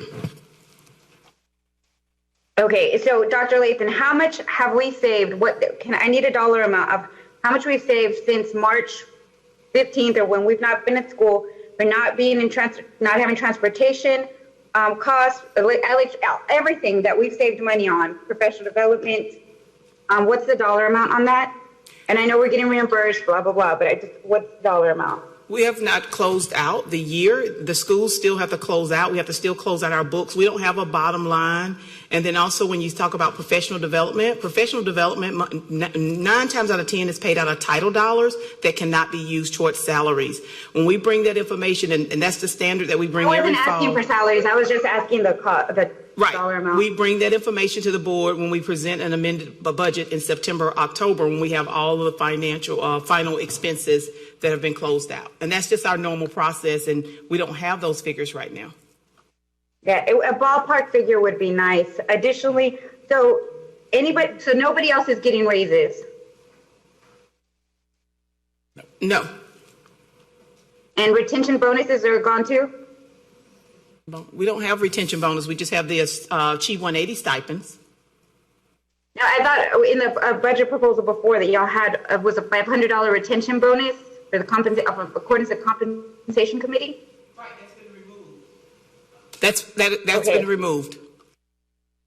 Okay, and also I have 4 referrals that somehow have been missed. I'm going to resend them again, but it was again talking about Trustee Sung's proposal for the budget neutral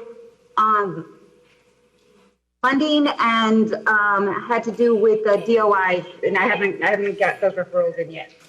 So the question is in the Q&A, the response. We did respond, as you brought up, about looking at the budget neutral. It is in the Q&A document that was emailed to trustees. I believe it was yesterday morning.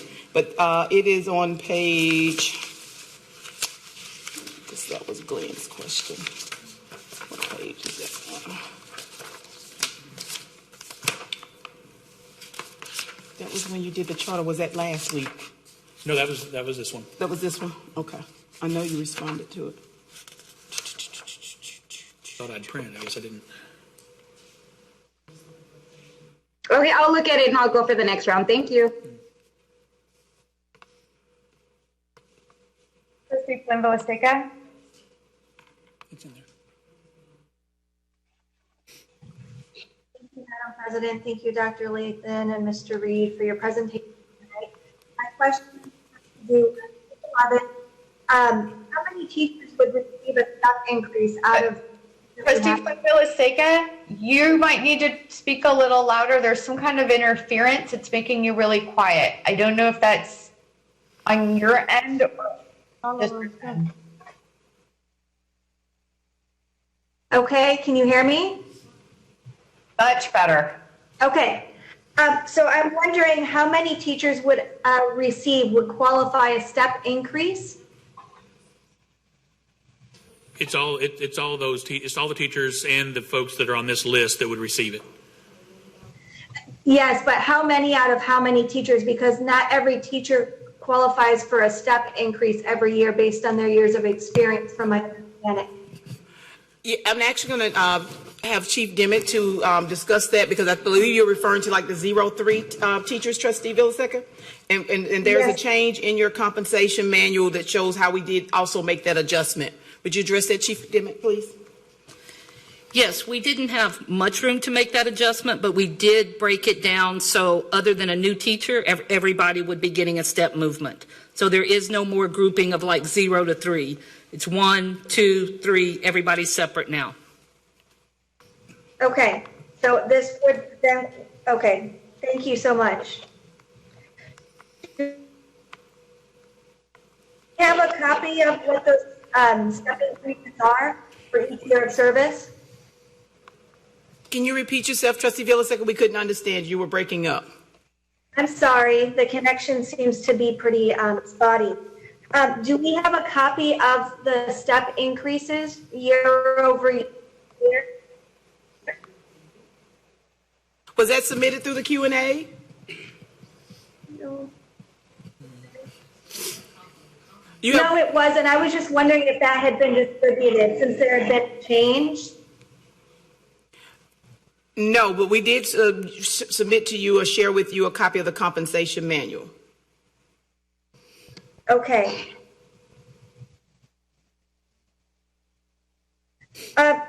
Also, next question on page 15. The enrollment projections for the upcoming year. You said we're going to be taking another 1,500 fewer students than what we originally had projected. What's the percentage of that? I didn't do the math, but do you think it could be more? And I think it could go either way. It could go down more, or it could go up. We might get some students back from private schools. Which way it's going to go, I don't know. But we have, if you remember, I think it was the April workshop, talked about LOHE, talked about recapture, talked about how the funding works there. So if we did gain students back, we will, with that recapture payment of $12 million that we have, that will only support about adding 1,500 kids as far as enrollment. So if we grew more than that, then we would have to fund it out of local dollars. It's that local optional homestead exemption effect where we have got to fund, once we have no recapture payment, we have to fund that. Now, on the flip side of that is we have $12 million that our property tax collections can go down by. If it goes down more than that, then it's a revenue loss of the district. So $12 million in a district this size is not a lot. So that can be eaten up very fast. okay, thank you. And then just knowing that we're in these really these unprecedented times, and there's likely going to be deep impact in the next biennium, I think we need to be vigilant and really building out a budget that everything is justified, and that we have that conversation early on.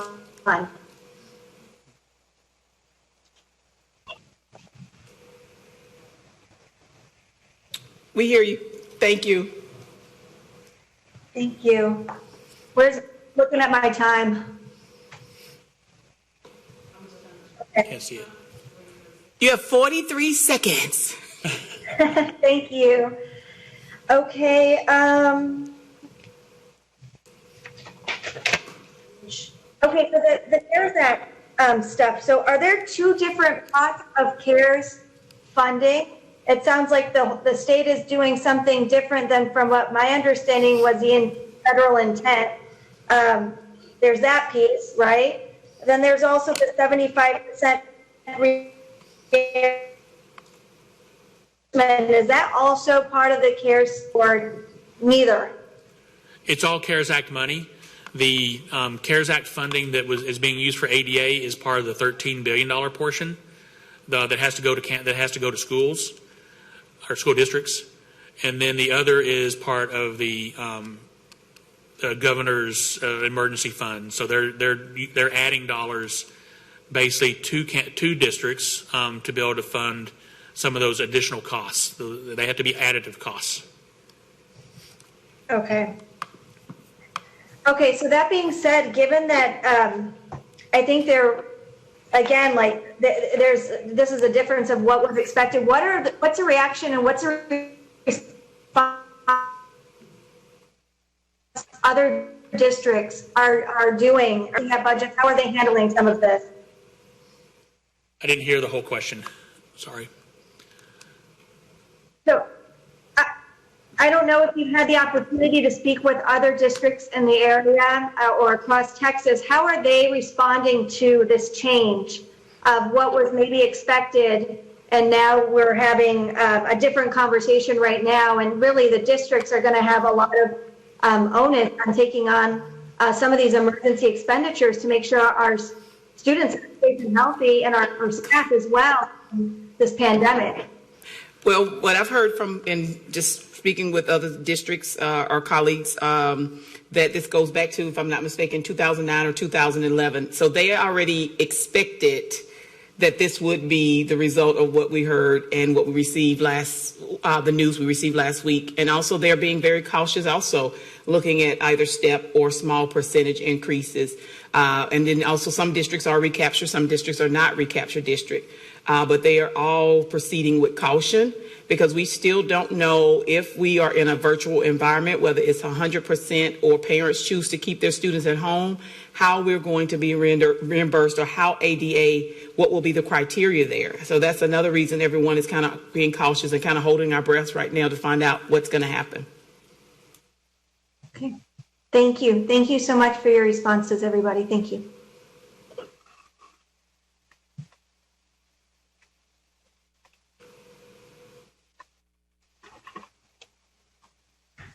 Trustee Bluford Daniels.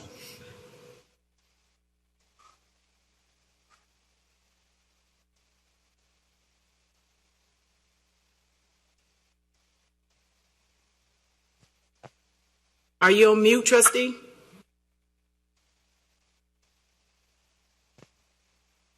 Now? Trustee Bluford Daniels? Can you hear me now? Yes, we can hear you now. Okay, I'm sorry, I had to hit this then. First, thank you all. Thank you, Madam President, for acknowledging Mr. George Floyd at the beginning of the broadcast, and our Jack Yates Lion friends and family, his family.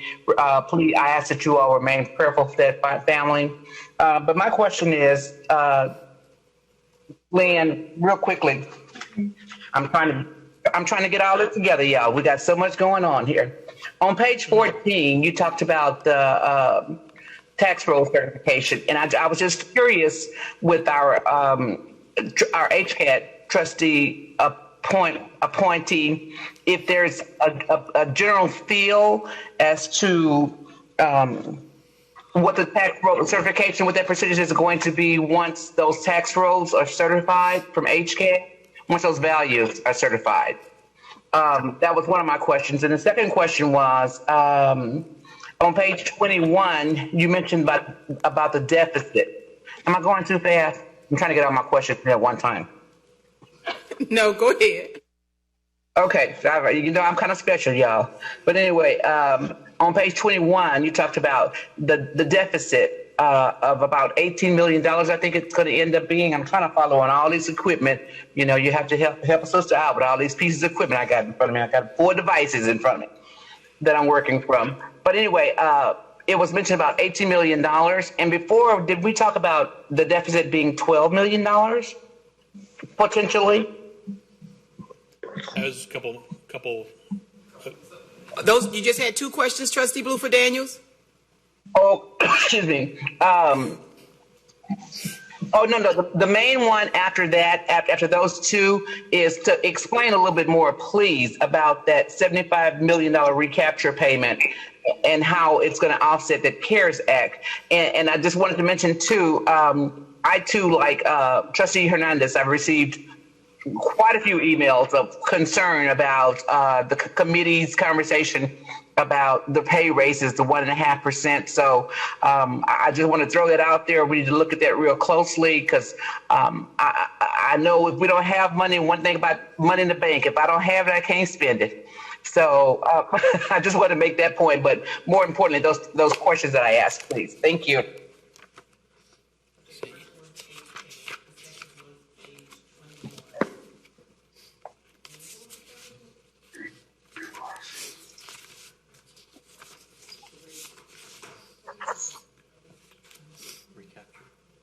The first one Chief Reed was about the potential for the tax roll certification.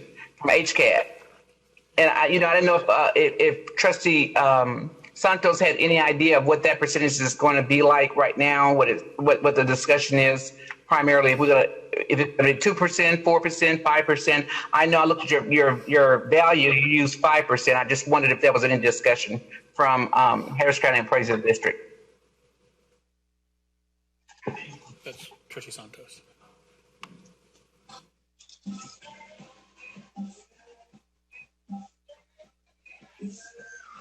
Trustee Santos, do you have a response for that? Are you there? Trustee Bluford Daniels, can we get that answer back to you? Yeah, that'll be fine. I was just curious, having worked for HCAD as on the Appraisal Review Board, I know that we had to have those tax roll certified by August, I think it was. And so we had a general idea of what that value looked like somewhere by June, July. So I was just wondering if there was any conversation with HCAD as to what that percentage may look like. Okay, and Glenn, if you can get that answer, if you could, I think that's just like a phone call over to Chief Rowland. Did you have other questions, Kathy? Did you have a response to her other questions that she addressed? Yes, she had asked about the slide 21 about the deficit, and then she asked also about recapture. So he's prepared to answer those. Yeah, 12 million. Okay, thank you so much. Yeah, the 12 million deficit, I believe, is either 2 or 3 workshops ago. So this is right. Yeah. Thank you, Chief, because I knew I remember hearing 12 million, and I'm thinking I couldn't afford $12 deficit in my bank account, and so now it's 18 million. Is what I'm understanding now on page 14, correct? No, right now we have a balanced budget. It's coincidental right now that you see this $18 million, but we have funds set aside for North Forest construction projects.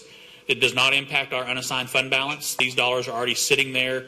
It's like you open up another savings account and you put it aside for paying for college, right? It's sitting there set aside already. So that's why it shows a balanced budget then after we show you all the use of our unassigned fund balance. But this is a balanced budget. Okay, and I remember hearing you saying that, and I appreciate your patience with me with trying to put everything in perspective. And Dr. Lathan, I appreciate y'all, all trustees as well. I'm just trying to make all these pieces fit, but thank you. Okay. Okay, so I have, oh, sorry. We still have one more. We still have the recapture. Yes, please. Yeah. So, let me think through this just a second. The amount that we were allocated was $81 million under the CARES Act. What the state is going to do is they're going to take our ADA that they calculate based off of this there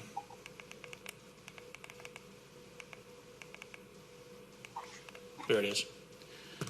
Based off this calculation between the first 4 weeks and the final 6 weeks. So what they're going to do basically is they're going to reduce our ADA even more so that our funding entitlement goes down to ensure that we either the revenues and recapture reduces the amount that we're entitled to, or it ends up just being all recapture. In our case, and you can actually see it in about the third page in the June budgetary update. I've got it actually put together so that you all could see that in the June budgetary update. But our revenues are going to go down by about $6 million, which is our Tier 2 funding, that golden penny funding, that goes down to $6 million. And then we will owe the state recapture of about $75 million. So the two come out to that $81 million.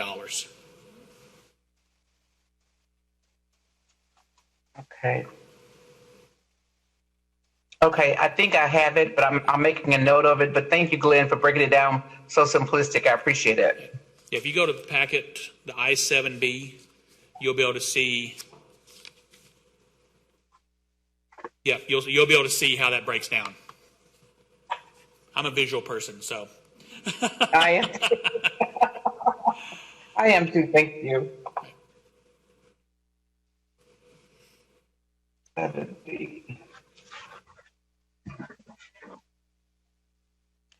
Does that answer your question? That's all, Madam President, right now. All right, Trustee Adams. Yes, ma'am. I'll wait. Thank you, Madam President.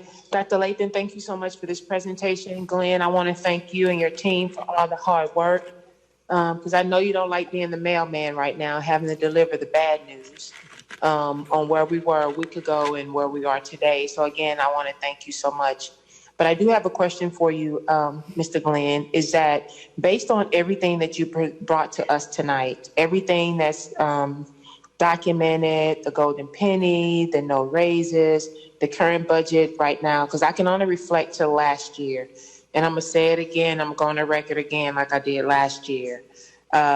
When raises were given last year and we was in a similar position where funds were tight, but there were amendments made to pass a budget where raises were given. And it put us in a bad place because I shared with them then, if we force raises out of this budget, we're going to end up looking for layoffs the next year. And I think in one of your emails or in one of the proposals, Dr. Lathan, on your update that you had, you did say that it could be layoffs again. So I just want to go on the record for saying that again, because what I said last year came to fruition. We ended up laying off almost 200 to 300 people that lost their jobs because of not being able to afford what we put into place. So trustees, please be mindful of that because it did happen. So Glenn, where we are right now today, based on everything you said, if we added raises back in, if we added all those things that we had prior to hoping that the CARES Act would have gave us those additional funds, where would that put us? And then Dr. Lathan, please address if that is put back into place again, put back into place prior to the news that we received to the CARES Act, what position would that put you in? Thank you, Madam President. Thank you for your question. Number one, a step increase is a raise. And I know we don't normally talk about that, but anytime your paycheck changes from one year to the next, that's an increase. So right now we are recommending the step increase for our teachers or anyone on that particular slide previously. So I just want to make sure that that's clear. So we're not saying that there's not going to be any financial gains. It's not as much as we had hoped. If any changes are made as it relates to amendments and increasing, we will lay off employees. And I think we shared with you in the update that I sent to you, trustees, we would be looking for $20 million in layoffs. And if you start talking about $20 million in layoff, you really start with people who don't have a contract. You start with at-will employees. Oftentimes those are your lowest paid employees, and you start there until you get to that bottom line. So I think people need to be very clear that it would impact the district. It could impact services out to schools. Because remember, a majority of our budget is in the PUA that goes out to our campuses. I know people think there's a pot of money or a vault somewhere or all these positions sitting around. They're not.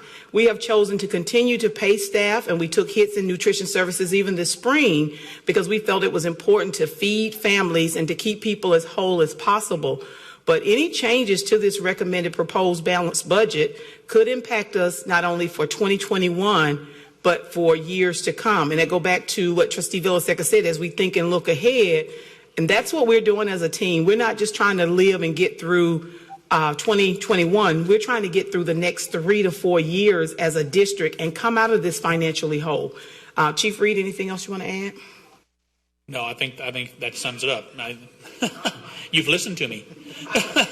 As he said, I've listened to him, and it was a struggle. I want to make sure people understand you want to do more, but at the end of the day, trustees, you've entrusted me to make the decisions, and I've entrusted Chief Reed to provide me with the information needed so we can keep you informed.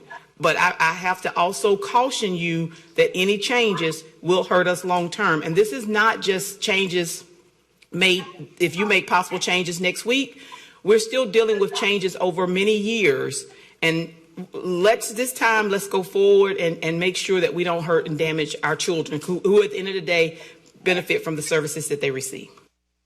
Thank you so much, Madam Superintendent. I just wanted to make sure that was stated again, because that was my biggest, my comments on last year, because we're in the same situation, similar to where we were, And there were some things that were done that forced where we were, and people end up losing their jobs. And it cost us a lot down the long run, where we had to find monies in places where we didn't have it. And Glenn, my final question, how much money do we have in fund balance right now? Our unassigned, I see it, but I'm just asking you to say it for the public. How much money? in our unassigned fund balance, we have about $512 million. In our assigned fund balance for economic stabilization, we have $134 million. We have other fund balances, but those are for specific things, like $20 million for encumbrances and so forth. The $512 million. The reason why I'm asking, let's go to the unassigned fund balance. You said that was $500 million? Yes, 512. And if anything was to happen to us, an emergency of COVID increases in the fall, how many months do we have a fund balance to carry us as a district? We have right at 3. We're about $170 million a month. Obviously, we don't spend exactly $170 million a month, but it's about 3 months. So if COVID comes up and spiking like people are suspecting it to, and there's a hurricane or something happened this year, and we don't have anything coming in, we only have 3 months of fund balance to cover us from a district. And Glenn, if we go beyond that and something does happen of a what Point of order, is her time up? Boards, I can't see the clock. I have a few minutes left, and I can see the timer. So my question is, if we go beyond the 3 months, where would that put us as a district? So, Trustee Adams, your time is up for this first round. Okay, well, that concludes my my questioning. Thank you. I just figured out how I can make the timer bigger. Thank you. All right, and before we move on to the next round, seeing no one else in the queue for the first round, I have a few questions. So I'm hearing comments about how we're giving some kind of bonus to principals and cell phone allowances. Are those additional costs in this budget that are being proposed? So I'm not sure, the bonuses, I'm not sure where the bonuses are coming in, because we don't have administrators receiving bonuses. In the compensation manual, and that's been in the compensation manual forever, the adjustment was made as it relates to and it comes out of the school's budget, not the district's budget overall, that how much principals can be reimbursed for their cell phone allowance and for their usage of their cell phone. Thank you. And Sports Services, please make sure you're using a timer on me as well. And I want to clarify, well, what about the cell phones? What did you say, Trustee Dygart? I heard several speakers say that we're giving a cell phone allowance. Right. In the principals have an option to out of their budgets. Okay. Now I understand what you're saying. Thank you. It's not like you're across the board giving administrators some cell phone allowance. It's at a discretion of a school's budget or the department's budget, right? Right, but it is listed in the compensation manual. Yeah, thank you. So, and then just to clarify, PUA is not separate from teacher salaries. PUA is how we fund the money to the schools to pay teacher salaries, correct? Correct. Correct. Okay. Is there, it's a tricky situation in this current financial environment, especially with all of the unknowns, to increase a recurring expense like teacher salaries. And so I understand the concern there. Is it possible to give a one-time bonus to our teachers? And we looked at that, and Chief Reed can talk to you about what those numbers would look like, but it still would to give a one-time bonus stipend, it would still create a deficit.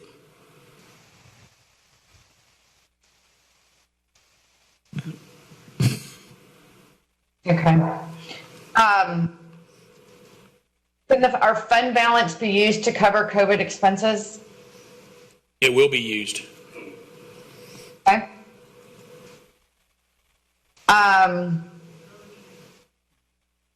What is the average cost of benefits per employee? Well, it's not a percentage; it's flat dollar amount. So the percentage itself depends on how much an employee is making. But for a teacher, for example, if you add up all the benefits that the employer pays, it's somewhere around 20%. Okay.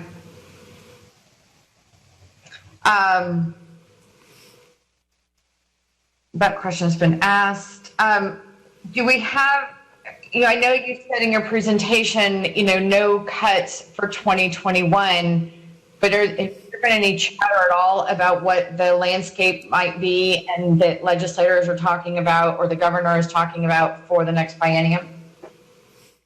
Well, and that's why I put up there one of these slides, right, that no one's telling us right now that there's going to be cuts in those years. But as we continue to see monthly reports on sales tax declines for the state, I know the commissioner in one of the calls said that, and I think I brought that up as well, that the state legislature did put a lot of money into HB3 into public education, and do not want to have to cut public education in the next biennium. But I can't hang my hat on that right now, right? That we're not going to be cut. When you see the numbers that the state sales tax declines are seeing right now. Well, and we still have an election, so I imagine it would be very unpopular for anybody to start suggesting that right now. You mentioned in a couple places the possibility of furloughs. Just to clarify, if someone is furloughed, they're technically still our employee, but we're not paying them, and are they eligible for unemployment benefits? That the eligible for unemployment benefits, I'm not sure about exactly. I believe they are, but that's something I've got to check with our group on. Okay.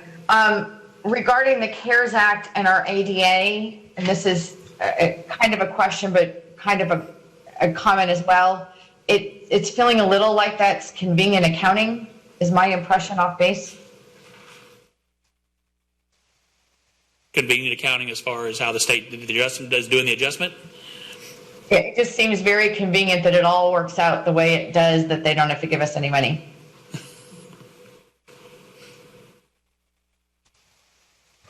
And then where can we find the per school allocation data by campus that I think we have to do now because of ESSA?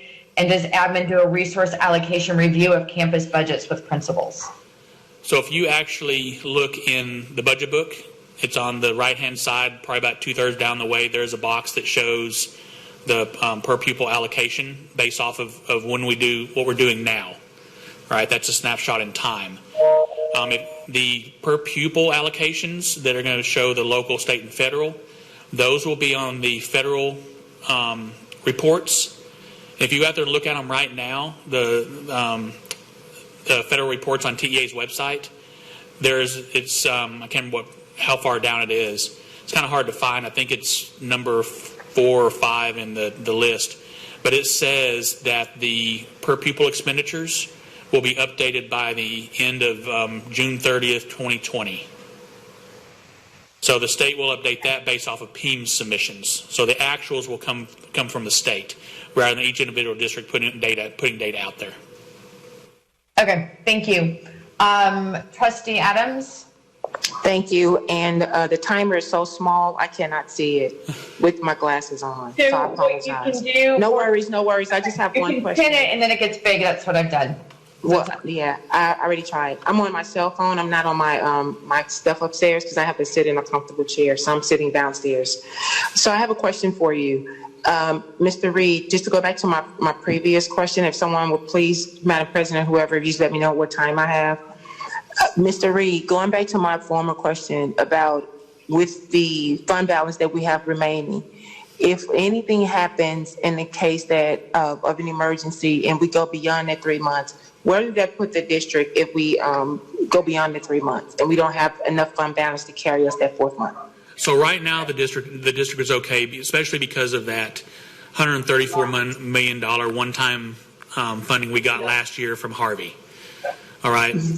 So if we use some of the unassigned fund balance this year, that would not significantly impact the district.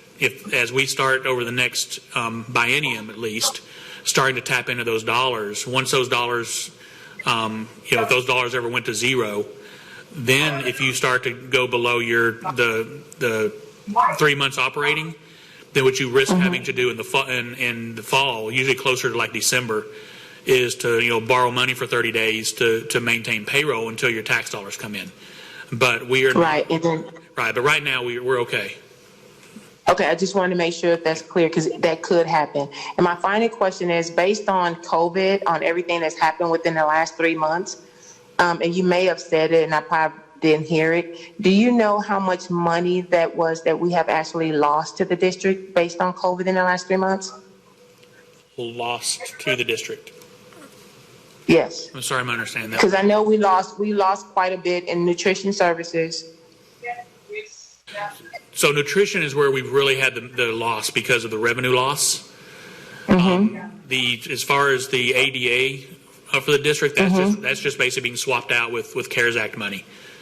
So I'm not expecting a loss from that portion. But if you look in the June, this June update that we're bringing you, then we have about a $30 million loss, and most of that is due to property tax collections because they're significantly declining from what we would expect at this time of the year. Okay, thank you. Thank you, Glenn, for your information. Okay. Any further questions from my colleagues? Trustee Cruz? Yeah.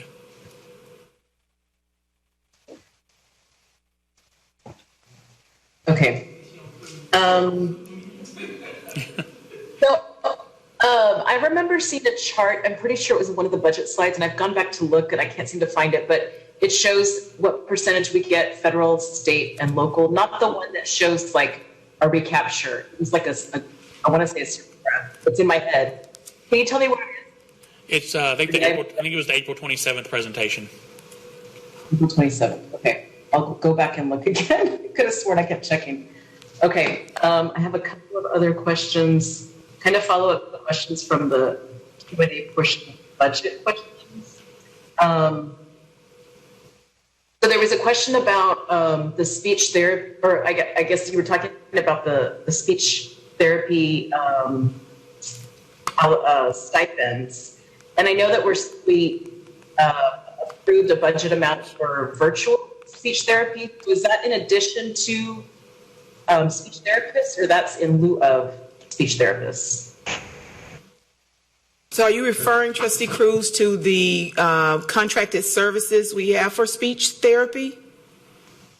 It was something we approved recently, a pretty large amount for, my understanding was virtual speach therapy. So that, like a software maybe? So for the speech therapist, as it relates to the virtual company, you approved that contract. But yes, that is in addition to the current speech pathologists that we currently have on staff. And so not only are they helping us during the virtual piece, but they're helping us as it relates to vacancies. Okay. So that, I guess my question is that expense will continue? Or what we approved is like definite expense? Sorry, I don't feel like my question's very clear. Okay, I'm trying, you were breaking up a little bit, so. Sorry, so was that a one-time, like, with that amount we approved, does that cover, like, if we have to keep meeting virtually, like that speech therapy expense, that additional software? So it was time that, okay, so there are two things going on. The one for under COVID was time specific that says to a certain window. There's also, we're asking you to approve, it is an I item to approve it as that we continue. So even, let's say the event, we're back face to face and we still need to provide some services for students, we're asking to be able to continue to do that so that we can make sure all of our students are receiving the services that they need until we fill positions. And we've done that before for other special ed type positions where we will contract with an agency or like, for example, when we've needed nurses to fill in the gap as it relates to vacancies. Okay. And then in also the Q&A, there was a question about the plans to progress measure in the coming year. Do we have data for piloting strategy in a small group of schools within HISD? But I see a list provided here of different assessments, and I recognize that we already use a lot of these, but I don't see any data that is supporting, like, this evidence-based, supporting that this is aligned to our goals and how that aligns with the budget. So if we can get that, I guess if I submit this before. I'm sorry, you were breaking up, Trustee Cruz. We really couldn't understand what your question was. Okay, sorry. Let me try stopping my video. See if that helps. Okay, so on the Q&A document on page 4, I think it's talking about the progress measuring and the data to support using, how you know that these strategies align with our goals, and that's why you're paying, you're spending this money, know that it's going to get us to the goals that we want for our kids. So I don't see data, I just see a list of assessment. I'm asking if I could see the data, if I could submit this.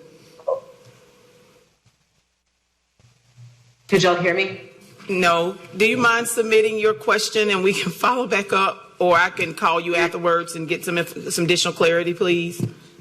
Yes. Okay. Yes, I'll submit it. I do have one more question if you're able to hear. Can you hear me now? Yes, keep going. Let's see what happens. Okay.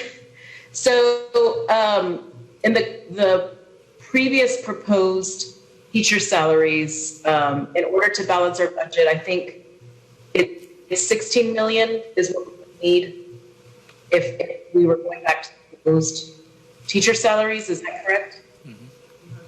Yes, 16. Okay.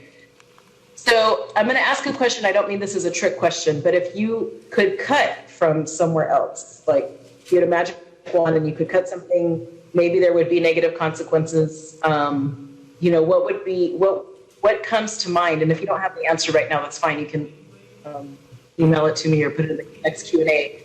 I'm like, what tough decision or what other cuts could be made so that, this, obviously that's a recurring cost. So that's a little trickier, but I'm just wondering, and I know you've thought about this a lot, but just, that's a question I have.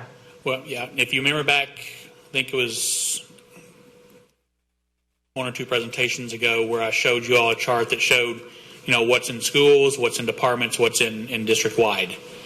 62% of the budget is in schools, 19% is departments and district-wide. So, you could reduce PUA to fund a portion of it. Departments can go and find cuts, but then there's going to be services. The biggest budgets are in this district are facilities and academics. Those would impact services that we're providing to campuses and students. So, it is about those choices on how we do it. But you could take it from both of those areas.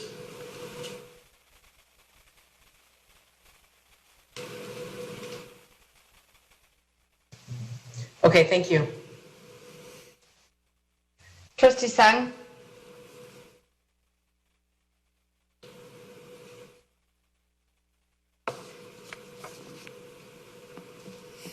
Sorry, timing of multiple duties. Okay, first of all, I am very, very excited about the separation of the step. I'm so excited to have a compensation manual that doesn't have that 0 to 4 step. Yay.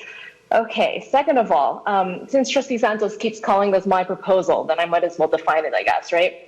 So I think in our resource allocation handbook, which is one of our items this month, schools receive funding based upon their average daily attendance, right? Which is like how the state funds us.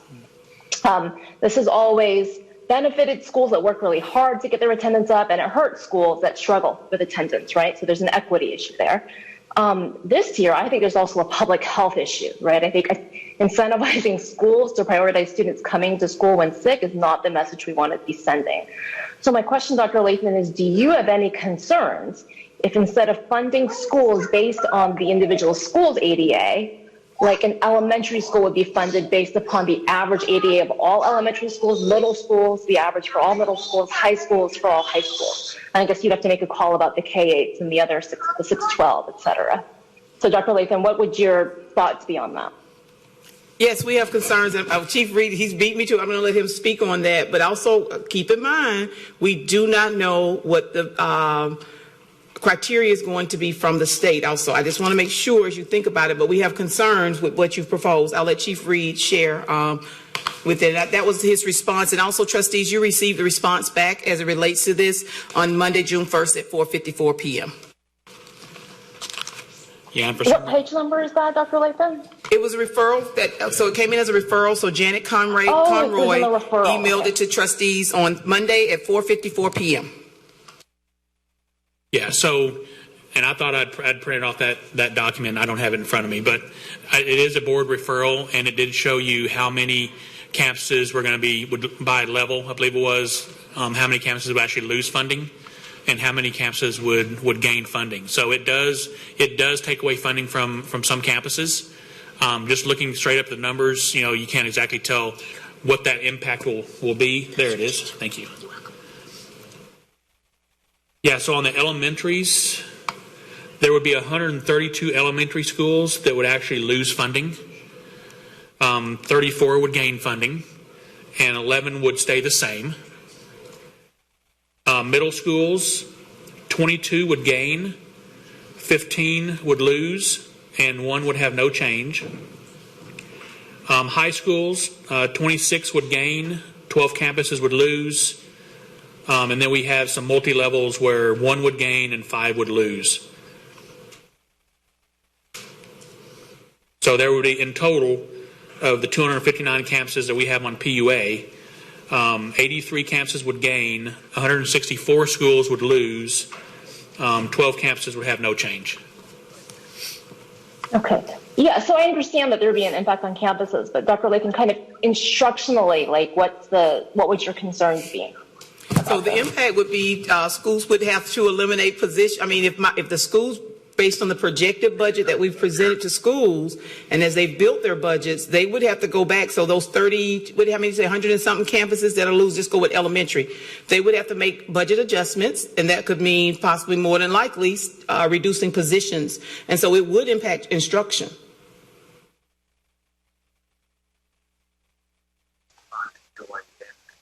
Okay, if this were a future year, would you have the same concerns? If this change would start a year from now? Yes, I would. I would still have that same concern.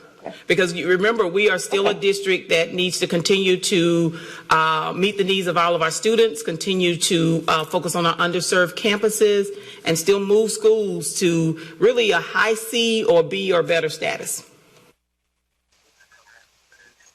Okay, I'll look through the list, but I mean, like my initial take is that this would move resources to the schools that need that extra support. So I'm surprised that that's the connection, but I'll follow up with you on that. Next question. In our funding for the police department, is there funding for any implicit bias training? This is training as it relates to salary steps. There's a step schedule. The training as it relates not only to implicit bias training, not only for police officers, we need it for staff also, and it would come out of our professional development dollars. Okay, and we have that allocated? Yes. We have professional development dollars allocated, yes. Okay, thank you. And then finally, I'd like to enter a referral to get a list of those 200 to 300 positions eliminated that Trustee Adams referenced earlier. So I'll submit that question. Thank you.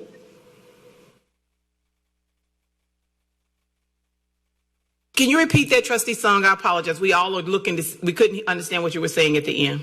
Yes, I just wanted to follow up on Trustee Adams' comment earlier. She mentioned 200 to 300 positions that were lost this past year related to No, we're talking about raises. we're talking about last year. Those nutrition positions that was lost last year due to raises. We lost positions last year, but he can still give you that list. Yeah, he can give you that list. It was over 200 employees. Yes.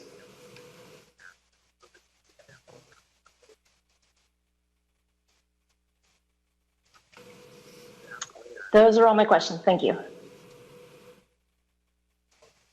Thank you, Trustee Sung. I see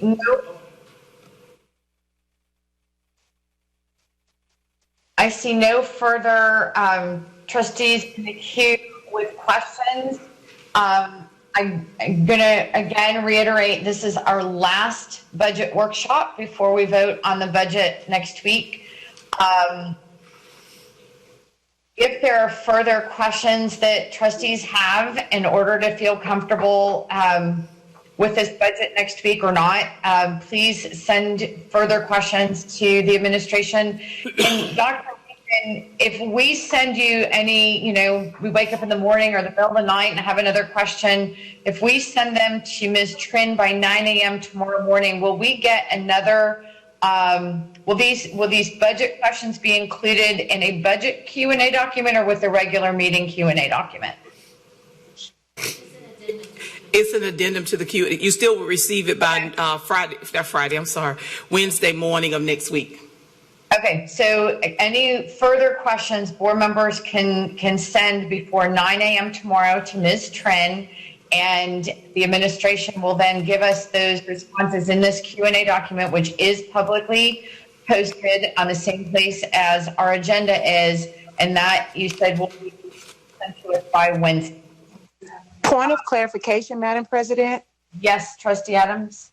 I just want you just to say it for the record, because I know we discussed it before.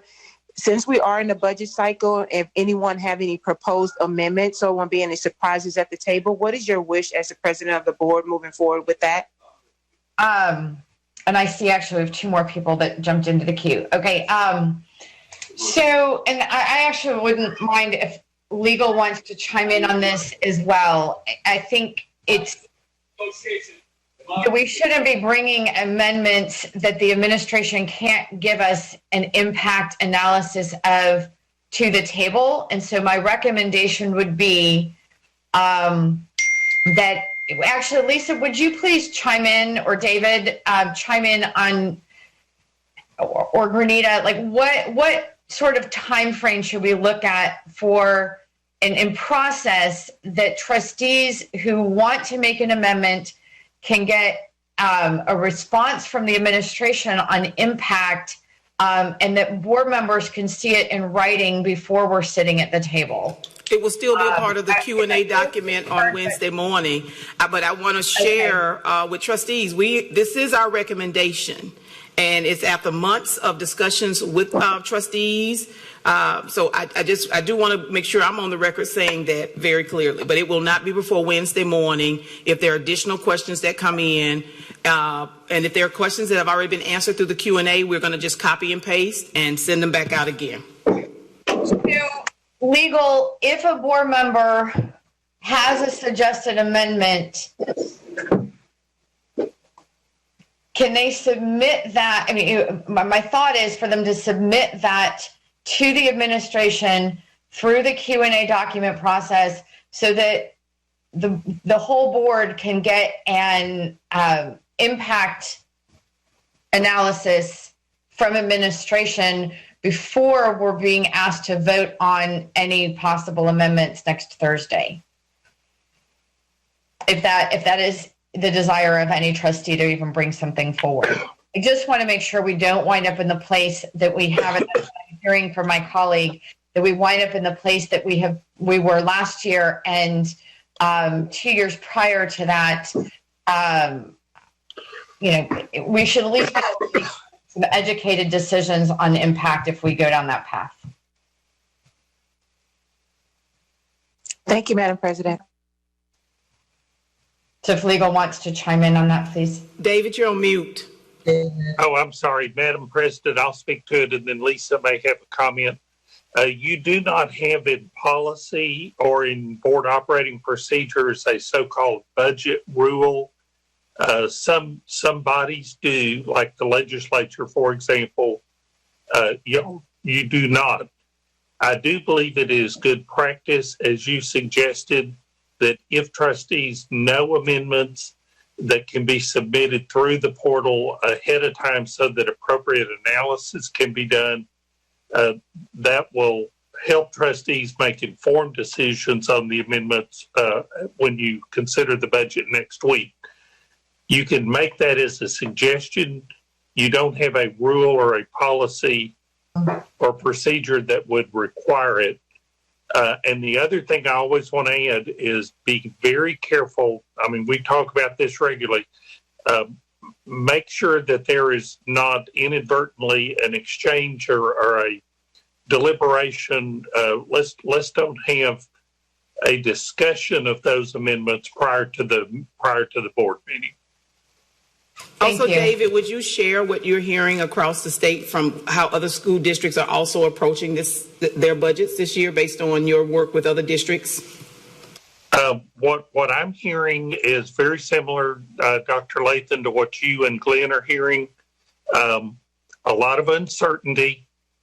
Districts are making their best plans and knowing that they're going to have to be flexible because there almost certainly will be occurrences during the 2021 year that we cannot anticipate at this time.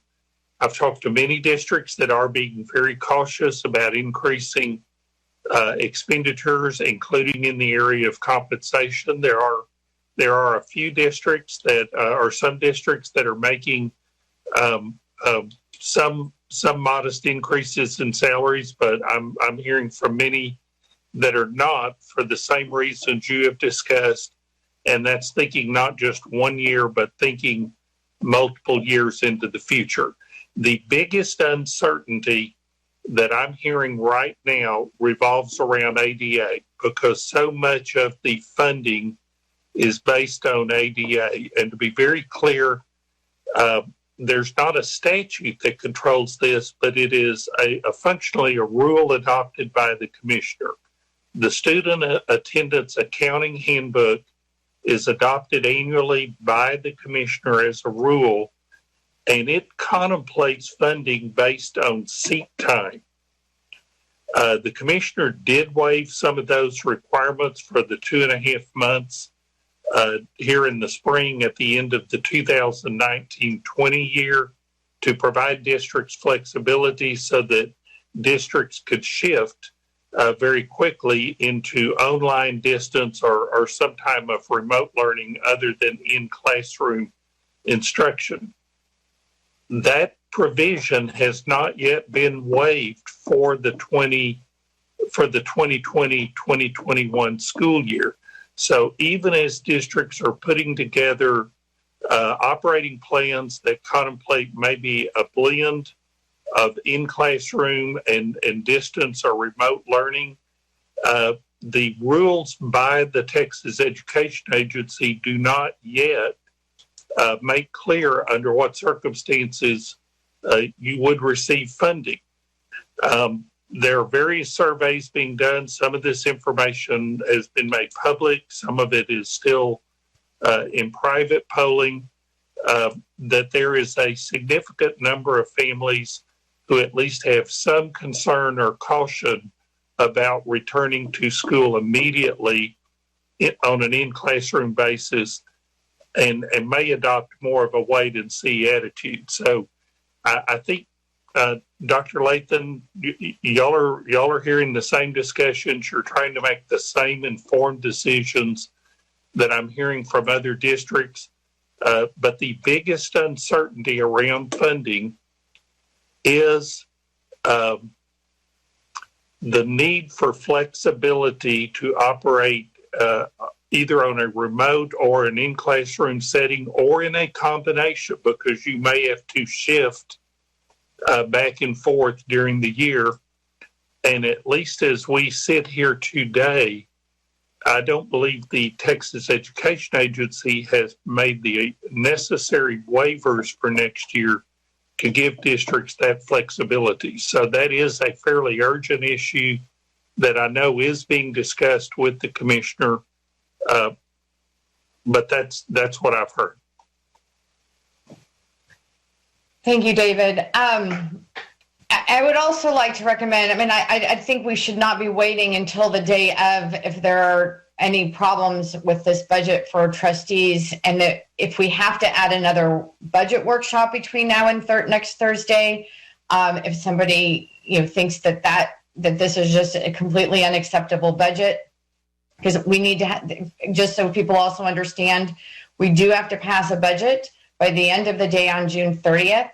We've come, before most of us were on the board, we've come close to not passing it in time. And so I'd like to strongly encourage us to work any problems of the budget out with the administration prior to next Thursday, so we don't run into a situation of not having a budget or any of the problems that we've had in this process the last couple of years. You know, let's try and learn from that and improve our practice this year. And certainly if you have any questions after tonight, and I do know we still have 2 speakers who've come into the queue, but I just strongly encourage you to talk with the administration, talk with legal. If you'd like me to call another meeting, we can consider that. But let's try and improve our practice. I also want to make a comment, trustees, that if anybody has technical difficulties, first and foremost, I have no control over who is in the Zoom or not in the Zoom. I do not get to mute or unmute anybody. If you are experiencing a technical difficulty, you're not being censored. Please send a text. Dr. Lathan, if somebody's having a technical difficulty, who should they text in the administration to resolve that if they get bumped out of Zoom? Bumped out, they're going to have to go back in. If 9 times out of 10, that's on the user's end, far as something that could be going on with their connectivity. Bumped out. Who can they text a member of the staff so they can at least type in this chat so that I'm aware if someone's got bumped out? We had shared last week for them to text Ms. Tran so that Ms. Jones could focus on her meeting. Reiterate that. Okay, so text Ms. Tran. But yeah, no one's getting censored here. And if you are getting bumped out, we certainly want to resolve that. And I have no control over any of that anyway. Next is Trustee Santos.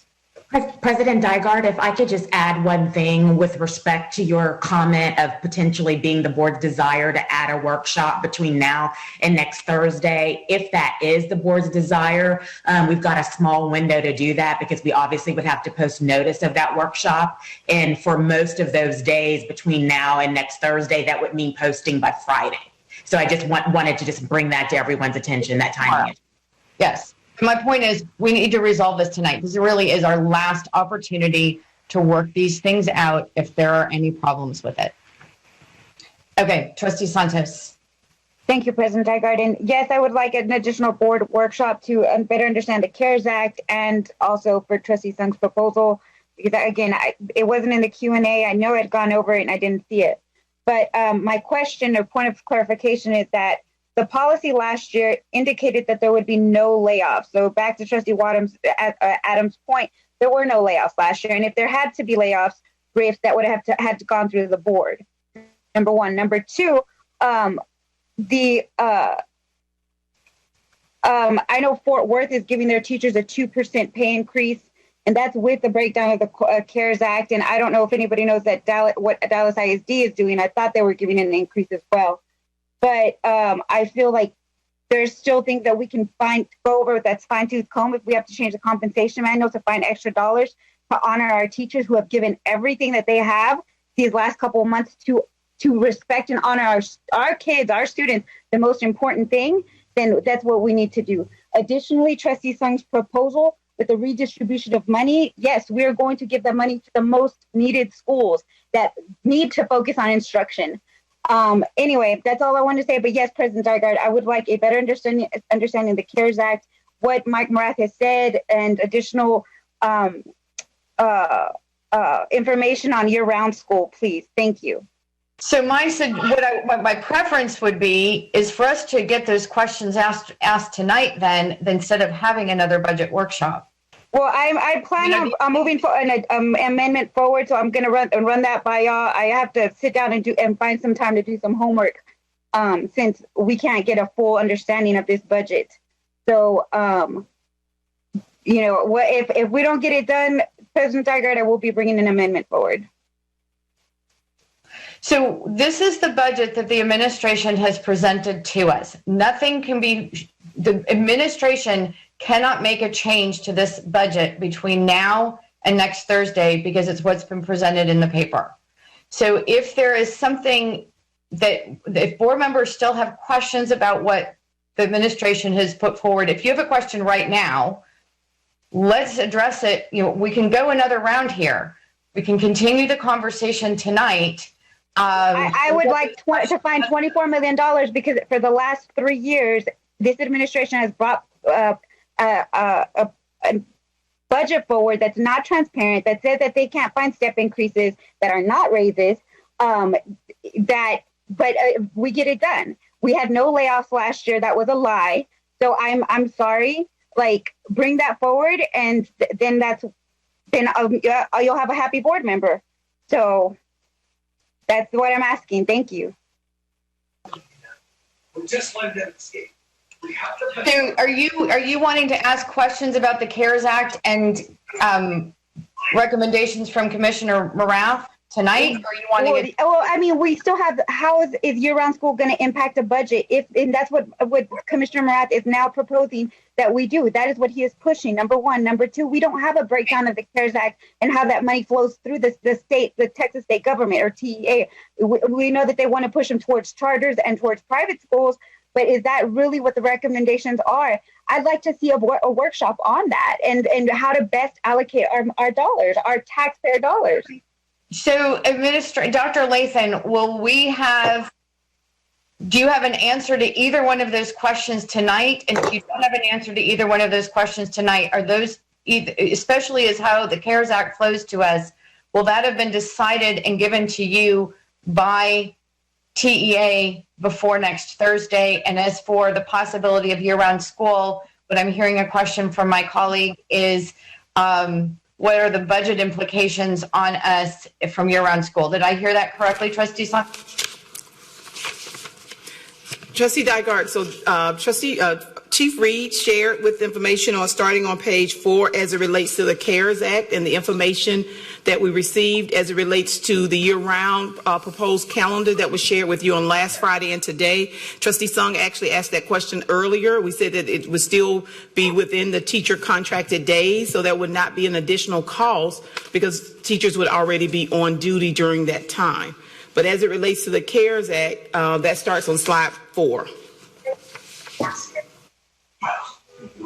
And in order to find an additional $24 million, we would need to cut the PUA.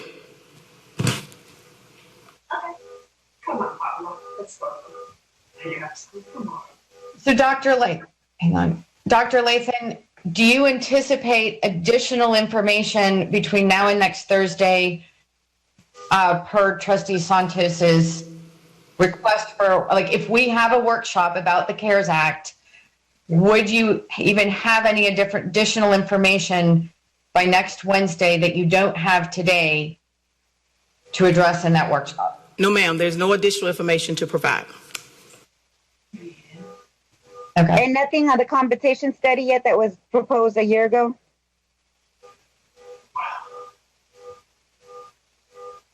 I didn't understand what you said about a year ago.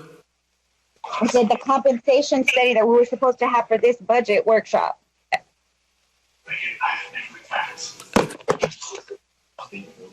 It was in our policy last June. I believe the third item down was a compensation study that we needed in order to better attract teachers. And we shared with you, Trustee Santos, we provided updates at the board meeting that the initial amount, we went out for an RFP as it relates to the compensation study. There were some, I want to make sure I say this correctly. There were, the information received back did not meet the scope of work. And so we had to put it back out on the street for, also the amount, yes, the amounts that came in, the proposal amounts were higher than the board allocated for the study. And so then we had to put the scope of work back out, and we were waiting for that. That should be finalized. Where are we at? Oh, it already went to the board. Yes, the board already approved it. You approved it, was at the May meeting. You approved it at the last meeting.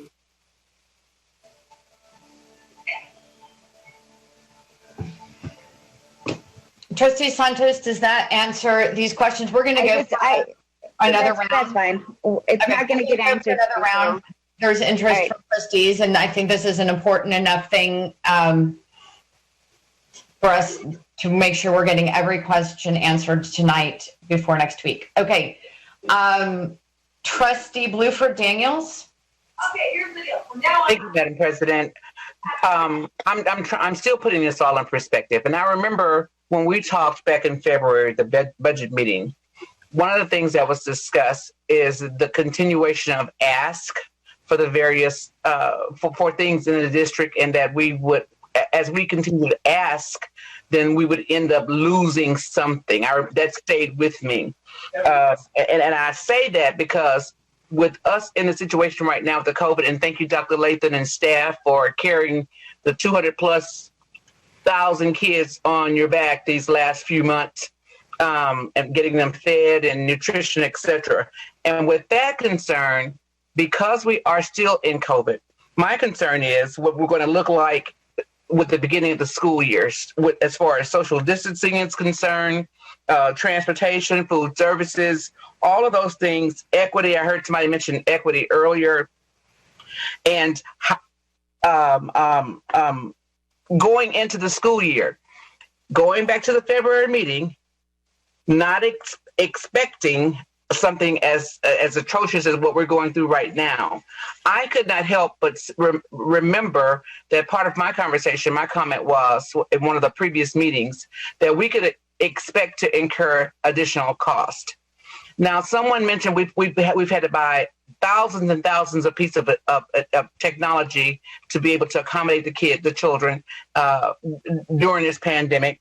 Someone else mentioned about having some type of compensation for the teachers. Now, I know we're behind in a deficit, and with all the work that's being done, I guess what's important to me, with the support staff, the teachers, and the food services, all the work that's been done, that we find somewhere to make some type of compensation for the teachers, because they too are going through this COVID situation, and they've been out there on the front line. And again, spacing distances, I'm concerned with all of that. And I just see nothing but an opportunity that we're going to have to ask for more money from somewhere. Excuse me, Trustee Bluford Daniels, you're out of time on this round. Can we let the administration ask the questions that you've asked so far and comments you've had so far, and then come back? And we're going to do a round 3 anyway. Yes, ma'am. Thank you. Thank you. Dr. Lathan? Trustee Bluford Daniels, I really didn't get the question. I got the sermon or the testimony, but I didn't get the question. Well, it shows that I've been listening, but I guess my final part of that was, after everything we've gone through and everybody's sacrifice, that I do believe that there should be some type of compensation somewhere for the staff. Point of order, if you have a question, otherwise we'll finish your comments in round 3. I want to give equitable time to everybody. Okay, but I want to make sure Trustee Bluford Daniels goes to page 11 of the slide to make sure she understands teachers are receiving compensation. They're receiving a step. So please understand, if you approve this budget, they will receive a step increase. And then if you go to the teacher compensation manual, which is an L item that has supporting documentation, you will see what the salary schedule is being proposed for 2021. Trustee Adams? Hang on, I want to make sure. I don't see anybody else in the queue for round 2. So I'm going to move on to round 3. Oh, no, and Trustee Sung, sorry. You had a follow-up question in round 2. Go ahead. My question was answered, thanks. Okay. All right, so round 3 will start. Trustee Adams? Thank you, Madam President. Dr. Lathan, can you please clarify, within the last couple of years since you've been superintendent, is when we passed those raises, were not layoffs that next school year? I'm going to have Chief Reed respond to as it relates to layoffs or cuts and things of that nature. Yeah, there were cuts, whatever. Go ahead. There were not layoffs because of the pay increases. What happened was in nutrition services, they changed their model from doing a lot of the work and distributions from that distribution center to on the campuses, and they actually changed roles. So they did reductions in force based off of that and changing their business model. It was not because of the raises. Not because of the raises. I'm talking about the additional, was it $8 million or something that we gave to them and they had to make up for that? Remember that? It was $5. It was $5 million and they had to make up for that, correct? The general fund was transferring those dollars out to nutrition services to cover that cost. So it was not because because of that. And where are they going to get those additional monies this time in the budget? Is it in the budget this time? We're still transferring funds to nutrition services. Yes. And in the past, did we have to transfer funds to nutrition services before the amendment last time? No. Okay, that's the clarification I want the new board members to understand. The decisions that we make as board members moving forward concerning this budget will affect some of our areas of services that we provide in HISD. Fund balance is a one-time thing that we should not touch, fund balance for raises. If anything, I wish we can give hazard pay. If anything we could do, because that would be something I wish we can find because of what we're dealing with right now. But I just want to make sure that we be cautious. If those of you who have not done budgets on this magnitude, I'm asking you to take this time the next several days to really look at it to see exactly what you're voting on. I do not support a budget workshop to go over the CARES Act. I think we should all read and to be able to get the answers that we have, that we need. And if we don't find it, call and get a one-on-one. Madam President, please be mindful that you do have us having meetings after June 11th. We have 3 meetings, workshops that we have after that, so we need to take that in consideration as well. So I'm just asking trustees, please, I know I'm one for always giving raises since I've been here, didn't ever do it when I felt that we was in a deficit, because I never want to sacrifice somebody's livelihood or somebody's pay or sending someone home or someone getting terminated or fired. I wish we can give everyone raises like was done in the past under previous board members. But I'm just asking, for us to look at our budgets, to read our budgets. And if there is something, I trust Dr. Lathan and Mr. Reed that they will find it. And I think that's what we should give it, and trust our superintendent and Mr. Reed on finding those dollars if there's something that's there that we could do. But if we can't, we have to trust the administration, because we're leading blind here. We don't know what's going to happen in the fall. People are dying, guys. People are catching COVID. So we have to be considerate of what's going on. Thank you. And that concludes my question for the evening. Thank you. Dr. Lathan? I think we answered it. We answered her question. Okay. Sure. All right. I don't see anybody else in the queue. This is, again, our last budget meeting. I've heard one request to have a workshop, although in clarifying with Dr. Lathan, the information desired from that workshop wouldn't be available to share with us. So right now, I'm not going to call tomorrow for a meeting next Wednesday. Trustees, if something changes between now and then, or really now and tomorrow, email me. But otherwise, I think this is going to have to be questions sent to the administration that are put in the Q&A document. And so, again, if there are any further questions tonight, Trustee Sung, round 2. Round 3. Just a point of clarification about the instructions, President Dygard. So I'm trying to reconcile council's recommendation that we not discuss things before the posted meeting next week, and your instructions to bring concerns to the administration. So it sounds like, in clarification, the way you want us to bring those concerns is through a Q&A process. Is that right? So further questions should be done through the Q&A process. Just like it always works, those questions go to the administration. They're not being answered by any of us. There's no dialogue between any of us. The administration answers them. They put it in that Q&A document. That Q&A document is shared with all trustees and is posted publicly. So the public gets to see the questions that we asked of the administration, as well as the answers, which in my opinion that is a much more transparent process than a phone call or an email or the referral system, where it may just be the board that sees the answers. So I think this is a transparent way for the public to see the answers to our questions. And so that is my recommendation for a process for questions between now and next Thursday, remembering that for the administration to actually generate the answers and post them on Thursday, or excuse me, post them on Monday with the meeting notice posting for Thursday, that they need our questions by tomorrow. So it gives us an opportunity for any question, any questions that we have in this moment right now should get asked tonight. Any questions that we have after this can be submitted tomorrow morning. Is that clear? Okay. Yes, thank you for the clarification. All right. And if there's any, does legal have any thoughts on that are relevant? Madam President, the process you described, I believe is appropriate.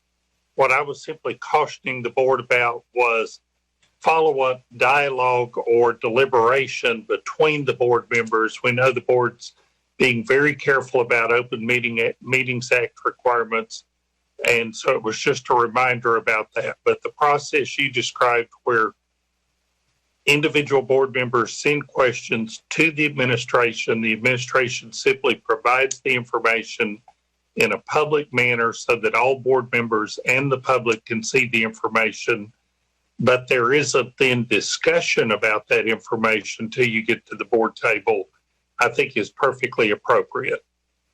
Okay, thank you.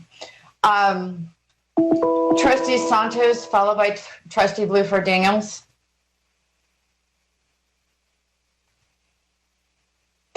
Trustee Santos. Hi, thank you, President Dygard. Dr. Lathan, I just want a clarification from Trustee Sung's proposal. It's just with how Chief Reed explained it. Won't the schools gaining money from an enrollment-based funding model be the neediest schools in the district?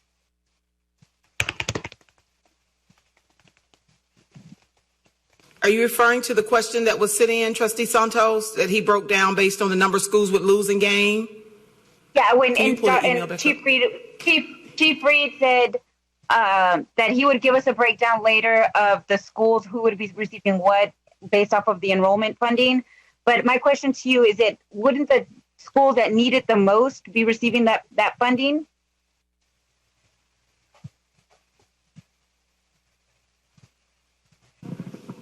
So I don't have the list sitting here in front of me, but I'm not sure you can say that it would all go to the neediest schools, because we also don't know the impact to the schools that are losing the dollars. Why don't we know that, Chief Reed? I'm sorry?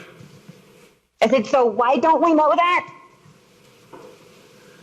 We just did a scenario, but we have not gone out and had any conversations whatsoever with principals on what the impact of doing that is. So I don't want to speak in front of the principals or our area superintendents on what the impact of making those changes are. Okay, but I mean, Yeah. Dr. Lathan, our neediest schools are in our poorest neighborhoods, and not for every single last school, but it would be a more equitable distribution of money, don't you think? But I think it's not just a cut and dry. It's 100 and how many did you say? 100 so if 132 schools out of 148 elementary schools are going to lose, you are hitting needy neighborhoods and needy campuses. Schools, like I said, our most neediest of campuses. We have our Achieve 180 supplement that pays for additional positions. We have the title dollars. So just going across the board and making that change, you're going to impact, and it's going to be an unintended consequence for some other schools. As it relates to, if my budget was projected on March the 20th to be XYZ, and we take from the schools and the 132 that are going to lose, they will have to cut programming at their campuses. There's no way around it. And most of those programming would involve people. And it could involve teachers also. And that's why I'm asking, like, the repercussions of what something like this would take place. And knowing this information, Chief Reed and Dr. Lathan, is absolutely crucial if we want to bring equity to this district. And so we have an idea, that we hear from our principals and our teachers that we're being forced to send our kids to school even when they're sick. I mean, that hits poorest neighborhoods the most. Anyway, but thank you. Thank you, Trustee Santos. Trustee Blueford Daniels. Thank you, Madam President. I wanted to make another comment. It's not a sermon, Doctor. I pulled because, I'm a newbie. I pulled the board meeting from last year. And what I'm concerned with is we've had this discussion basically about this budget, is what I was alluding to earlier. And I know things have changed, but what I'm concerned with, I saw last year that there were amendments made and provisions made at the last hour. I'm concerned that all of us here tonight would not be able to be notified of what those amendments or provisions could be. So because we've talked about it and we've discussed these numbers for the last few months, then I don't want to look forward to another board meeting, having another meeting. I think that we should be able to move forward and as suggested for our meeting next week. I'm just afraid about going into that gray area of still submitting information and changes on this budget. No sermon, comment. Thank you, Trustee Blueford Daniels. Trustee Flynn Villaseca. Thank you, Madam President. A couple of other questions. I know that the district has been able to receive some grant funding through the feds, through TSL, TIF, and things of that nature. How many years do we have left, and how many teachers are being impacted by additional pay increases through that program, through the grant-funded programs? And sort of putting that all together, what percent of teachers are able to benefit? Because I believe the intention of those funds are to be in the most underserved schools, to be able to support most underserved schools. So I believe it's 2 years left on the grant, and you're right. So teachers have an opportunity. So it's, if they work in one of those identified TSL grant schools, they also receive a stipend. But if they're Achieve 180, you either get whichever one, it really pays you the most of the stipend. So if you're an Achieve 180, but TSL will pay more, then they get the TSL stipend. And so that's how that works with the grant. But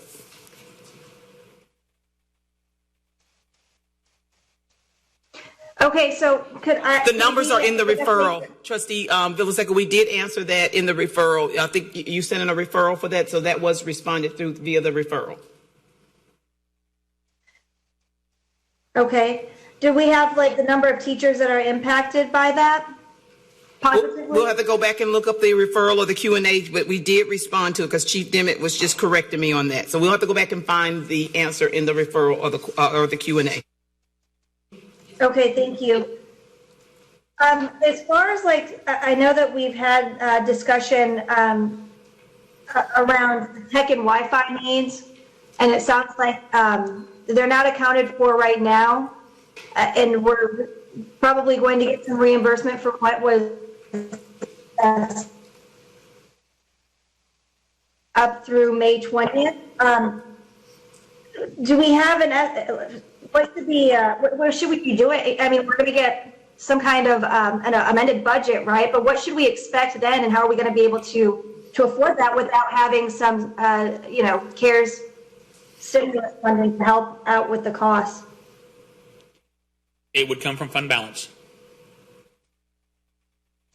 If no other funding comes forward from either federal government or through the state, then any further devices or hotspots, we will have to pay for that out of fund balance.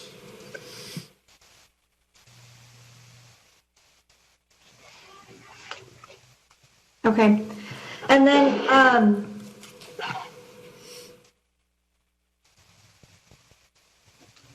there was so back when we were preparing for the last budget workshop, I sent several questions in. There was one question in the Q&A that turned it to a referral, but it doesn't look like it was recorded as a referral. I flagged it to board services and to Janet and to Sylvia earlier today, but I just want to make sure that it gets addressed because it seems like it may have accidentally fallen through the cracks. And it's around our expenditures with external partners to the district. Right, but that's the one, Trustee. It didn't fall through the cracks. That's the one that takes a number of hours and days for staff to put. That's the one with all the vendor lists. And so that means pulling staff off of their work, and the staff that's been supporting students and teachers through COVID in order to do that, because that was a referral that you actually also put in last year. But that's that detail. And what do you call the name of that report, Alexis? But that's the one. That's that vendor. But our schools are closing out and putting in shopping orders and closing, and so Miss Licata did start working on it, but it was at a disservice to the campuses, and we thought we needed to close out the campuses and close out their books first before we completed that particular referral. And so that is updated, and I believe it'll show on the board summary of referrals. You should see a date on there. So that was put on there, but we did not omit it. Okay. Thank you, Dr. Lathan. That's it. Thank you. Trustee Bluford Daniels. Real quickly, and this will be my last comment for the night. One thing that we've talked about equity, and we know that equity does not mean equal, because as we talk about equal equity distribution, then we've got to take into consideration, or has anyone taken into consideration, the fact that our attendance rate could be affected in District 2 by the cancer cluster that we have in our community. Also, the batch plants, all of that affect our children's overall attendance. And so with that being said, again, it's my last comment and question. How are the neediest schools identified? And I'm sure, and I ask that question because unless you live in some of these areas, you don't know what some of these deficiencies are, or road bumps that disallow our children from attending school. And I know, I represent one of the poorest districts, so. Thank you, Trustee Bluford Daniels. Trustee Hernandez.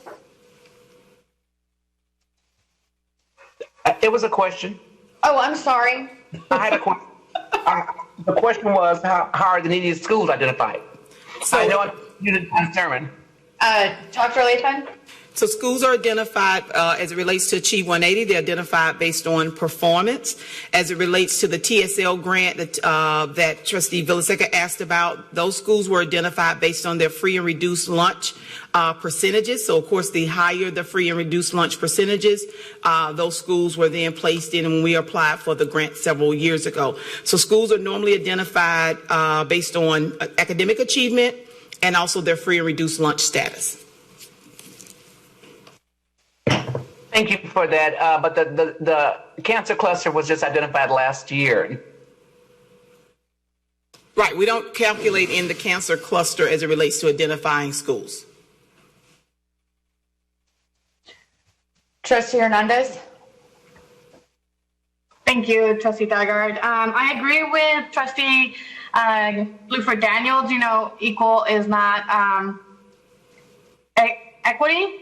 I am looking right now at the compensation manual for 2021 and the 2019 and 2020 school year. I know that the new one for next school year says that it's a draft. Have the latest numbers been put in there? Because from what I'm seeing, I just took a random year. I took 7 years of experience. From this 1920, a teacher would receive $57,590. And for the draft for next school year, it's $57,320. So there's actually a decrease.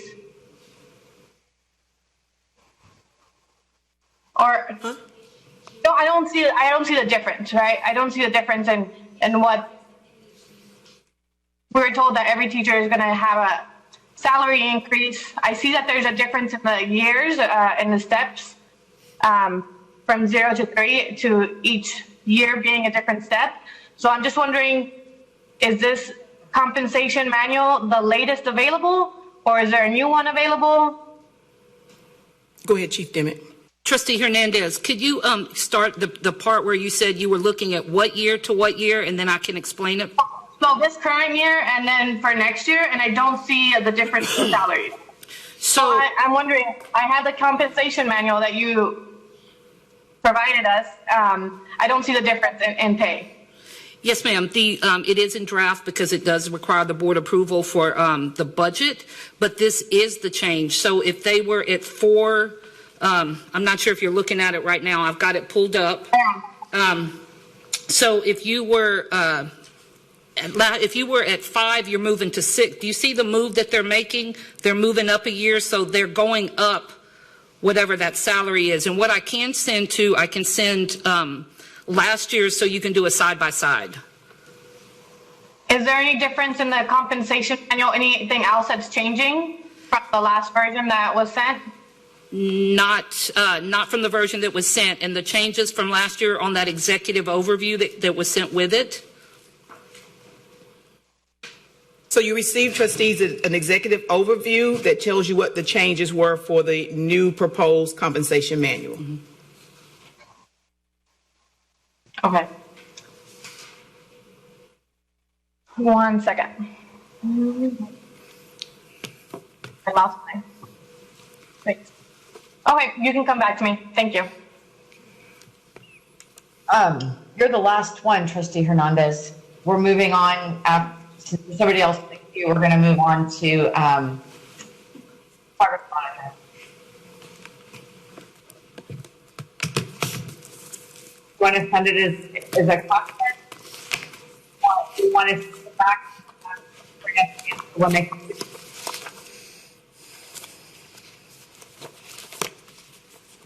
What's your pleasure?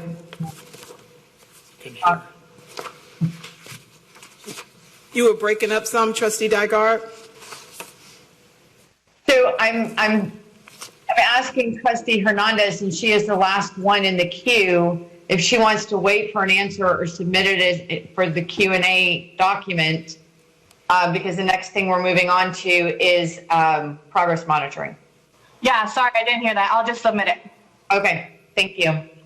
All right, so we are concluded with the budget workshop. Any further questions can be submitted before 9 a.m. or to Ms. Trin. So we are now going to, I am buried in budget stuff. Let me find the script. We're now going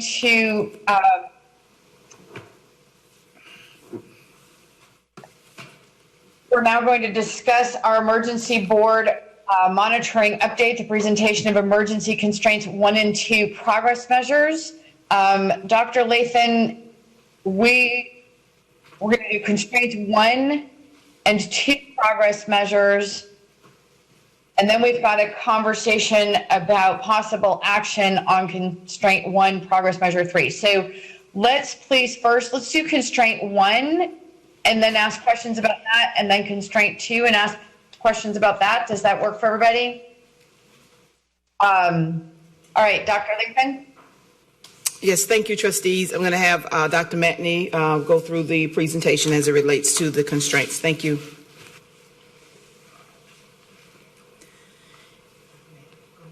All right. Good evening, President Dygard, Dr. Lathan, and trustees. We will review our emergency constraint progress measure updates. There we go. So as a reminder, emergency constraint 1, the superintendent will not operate without addressing the social and emotional needs of all students. For progress measure 1.1, we're looking at the number of participants in HISD social and emotional learning and counseling support webinars will increase from 0 on March 20th to 15,200 by July 1st, 2020. So as you can see here, as a reminder, the way the data charts look, our green line is our weekly participants in our counseling support webinars, either live or recorded. The blue line shows our cumulative participants along the way, and then we're looking for a target end goal of 15,200 by July 1st. So you can see as of week 9 that ended on May 23rd, we were at 10,544 cumulative participants in the SEL support webinars. For progress measure 1.2, we're looking at the number of remote assistance services connected through our wraparound services, increasing from 0 to 15,000 by July 1st, 2020. So again, you can see here the weekly links on the bottom in the green line, and we are currently at 14,113 as of week 8. That week ended May 16th. and we are well on our way to our target of 15,000 by July 1st. And again, these are actual connections of services, not just requests. So we're looking at the number in the report. You can see the number of requests additionally, but these are the ones that are actually connected to services. For progress measure 1.3, we are looking at the number of centrally documented remote academic, social, and emotional contacts with students and families to increase from 0 to 50,000 by July 1st. And you can see here, as of week 8, again ending May 16th, we are currently at 152,618 contacts. So you can see our campus staff has come out in full force to support those academic, social, and emotional needs for our students and families in making those contacts throughout each of the weeks. So in summary, we are on track for all 3 of our emergency constraint progress measures for our emergency constraint 1.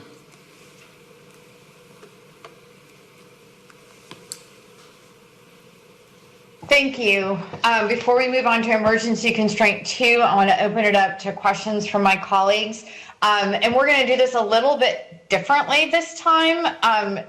Trustee Hernandez, and this is something I've been wanting to do for a while, and Trustee Hernandez has volunteered, and she's been working with our coaches over the past week. And so she is going to kick off our conversation on these constraints tonight and our progress measures. So Trustee Hernandez, and we'll do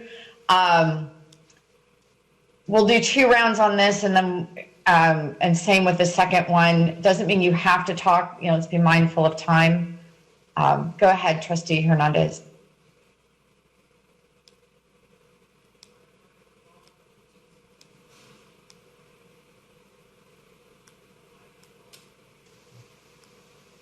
Donnie, you're muted. Thank you. Thank you, Trustee Dygard. So we know that the board has set constraints around social and emotional learning and counseling services for progress measure number 1.1. We know that we're on track. But my question is, what is the plan since school is no longer in session and kids may not be logging in as much? What is the plan to continue this trend? So with our emergency constraint 1, this is around the social and emotional, so it's not specifically students logging in, but it's, for example, with wraparound services, connections being made, and I'll use that one as an example. Our wraparound specialists are on contract through July 1, and that is our target date for ending this one. So throughout this whole month, while we're out of school, they are still reaching out, and they are still making those connections for students, as well as those academic, social, and emotional checks in 1.3. And then the social emotional learning counseling and support webinars are also continuing through July. Because summer school is scheduled to end. It starts Monday, June 8th, and it ends on July 2nd. So we timed everything to be a part of also summer school. Yes, thank you. I just was wondering if y'all were thinking that there might be a drop off because kids are thinking they don't have to log in as much anymore. But that's good.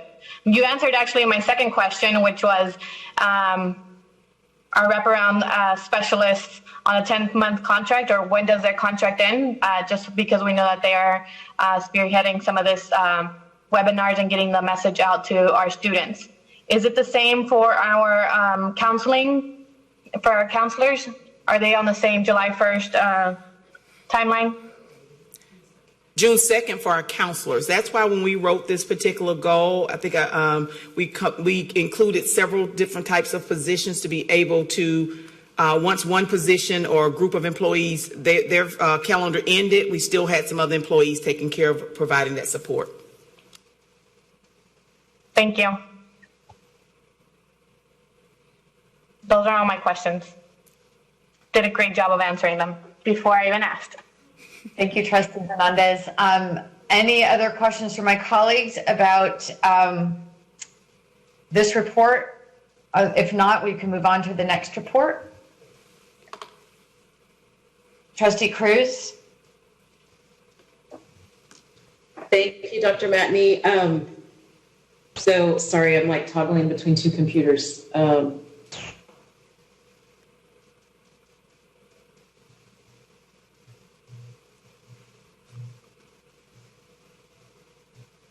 I know I asked for this in the Q&A to be broken down by schools or subpopulation.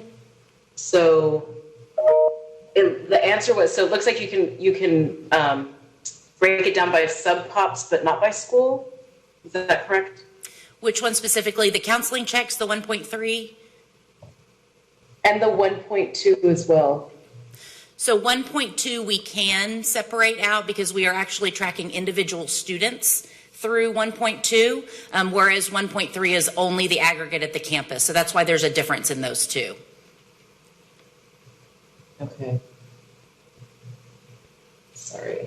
Oh. 2. Oh, got it. Okay. I guess my question is, I mean, Dr. Lathan, I know you're talking to principals all of the time, and even if you don't have this data, you know, where are our biggest needs in terms of, I mean, I think both the wraparound and the counseling is super critical, especially during this time. You know, are there campuses that y'all are concerned about that aren't getting those needs met, or as much as they should, I should say? No, our wraparound specialists, and remember we paired the wraparound specialists up with campuses that did not have support. Previously, they'll have a wraparound specialist. Our schools have done a phenomenal job trying to reach out to families, trying to provide them the services that are within our abilities as a school district to provide. And so, of course, it's frustrating when we can't do some of the other things that maybe a community service agency could possibly provide. But they've done everything possible, and sometimes putting their own needs and their own family needs aside to try to reach our families. Thank you, and it's important work, and you know, I'm definitely grateful for all that they do. I had a follow-up question. If I still have time, let me think. I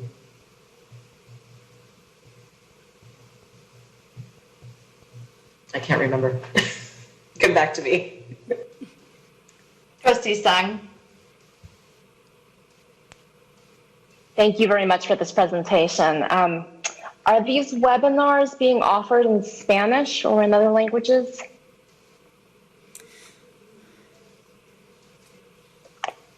I want to verify. I thought we had English and Spanish, but I will verify. Just give me. We'll come back to you. I'll have the answer for you shortly. Okay, thank you.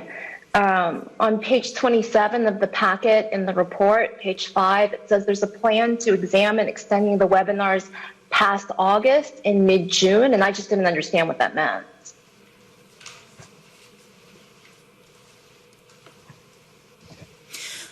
I think what that refers to is in mid-June, they are going to examine creating a plan, if there's still a need in midsummer, to then create a plan to extend it through on into August. Trustee Song, English and Spanish for the webinars. Yes, that is correct. Great, thank you. And then my final question, I think a little bit along the lines of Trustee Cruz's, is what's the general feedback that we're getting? Like, do we feel like, because this is new, right? This is a new priority. It's a new world. And we've identified these strategies of webinars, the CL counseling support. I know there's new services that we're offering, which are great. I'm wondering what's the feedback that we're getting? Or we feel like we're really, you know, addressing the needs, or are there more outstanding needs that will require a different approach? I feel we're addressing the needs. Like I said, some families, of course, have needs greater than what, like I said, we can provide as a school district. But the feedback we received from parents, mainly parents, if you think about the services that have been provided over the past 2.5 months, you know, even staff, the communication we've pushed out to them around EAP, also that staff can take advantage also of the feeding sites, just like our parents and our families. So we have received a lot of accolades across the state and across the country. Number one, for the board having the vision to establish these emergency constraints. And then number two, for the progress measures that were selected and the resources that we as a district have put behind trying to meet these progress measures. Okay, thank you very much. Those are all my questions. Trustee Plinville-Seka? Thank you. Not so much of a question, but just as Dr. Lathan was saying, we have done incredible work here, and I just want to take this opportunity to share that Dr. Lathan is going to be featured speaking with MASBA, the Black Caucus and Leadership ISD this Monday on a webinar at noon, where she'll be able to highlight some of the great things that we're doing on continuing these kinds of supports for our students.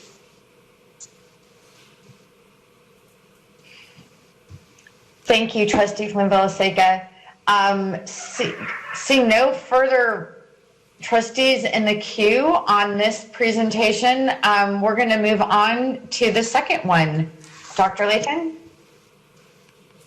All right, so for emergency constraint 2, as a reminder, the superintendent will not operate without addressing the health and safety needs of all students.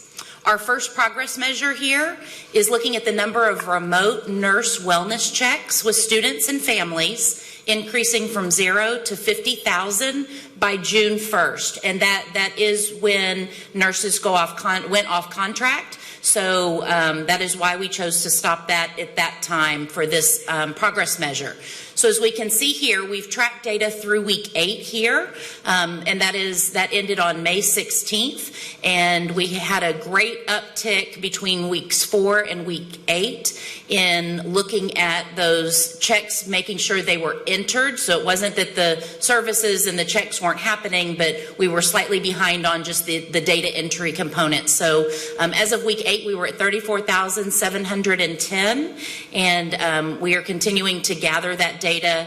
Obviously, week 10 ended last week, and so our reporting is off just by about 2 weeks. So we're still looking at this being on track by the end of week 10, hopefully. And so, but again, we're looking at 34,710 as of week 8 on the nurse checks. For 2.2, we examined the number of meals distributed through the Houston Food Bank and district collaboration, increasing from 0 meals to 6,654,550 meals by August 1st. And again, this is specifically about our collaboration with Houston Food Bank. And so again, we tracked data through week 8 on this one, that was May 16th, and we were at 4,644,519 meals as of that week 8 with that partnership. So again, for 2.1, as of that week 8, we were slightly off track for the nurse wellness checks. In our food distribution, we were on track to achieve that target, that end target of over 6 million. Thank you. And so, colleagues, questions? We're going to again start with Trustee Hernandez.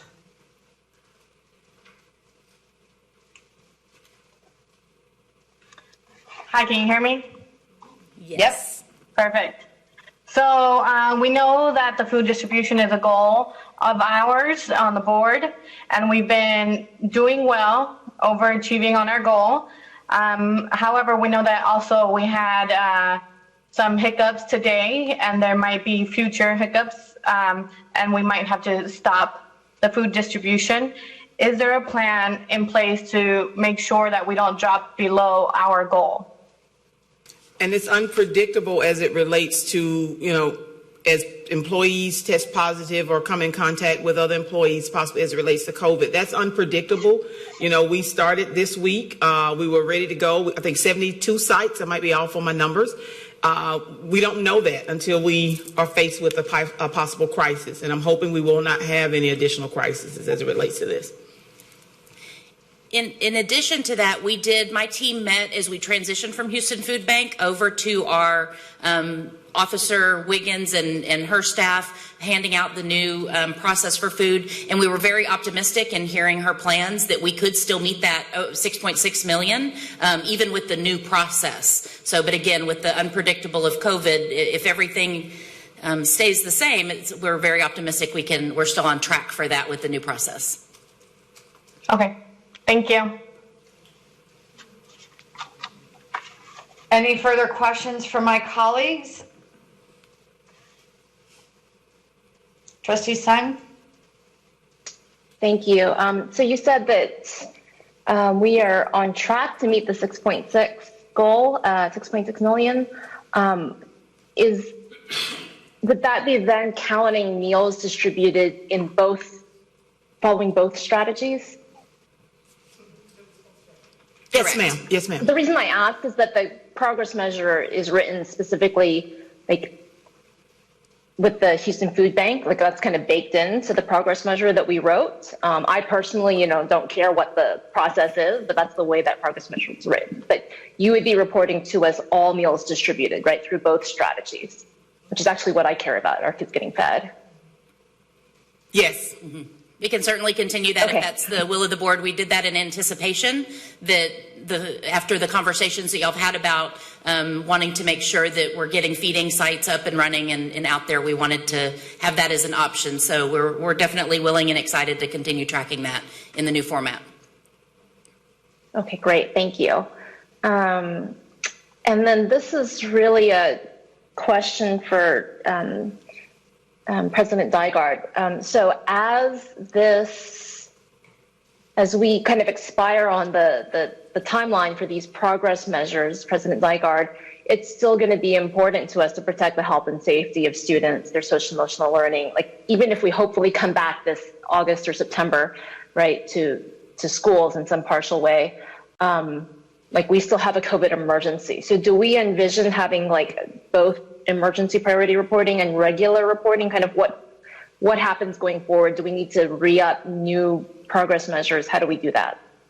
So regarding these emergency progress measures and how some of them are about to already reach the end of their lifespan, my understanding from Dr. Lathan, and Dr. Lathan, correct me if this isn't accurate, that you're going to be coming with a phase 2, I'm presuming by August, of revised progress measures for the ones that will expire. And I think that's something that we're going to have to the second part of your question, a conversation as a board and with our coaches. These emergency constraints, this is my opinion. I'm one of 9. I'm one of a team of 10, including Dr. Lathan, that we can't lose sight of our kids actually learning to read, of our kids, learning math and all of those other things. But you're right. These concerns don't go away as long as COVID exists. But as long as COVID exists, we also can't ignore the academic learning needs of our students. And so that is a conversation I think we're going to need to have with our coaches. When do we resume our regular monitoring calendar, or how do we modify that? Because some of those assessments, like STAR, didn't happen. So I think that's a bigger conversation that we're still going to need to have. Okay, thank you. And the reason why I brought that up is because, these progress measures for this second constraint in particular, right, addressing the health and safety needs of all students, I think were really written for us being at home, right? Let's make sure we're doing nurse wellness checks, we're getting food out to kids, right?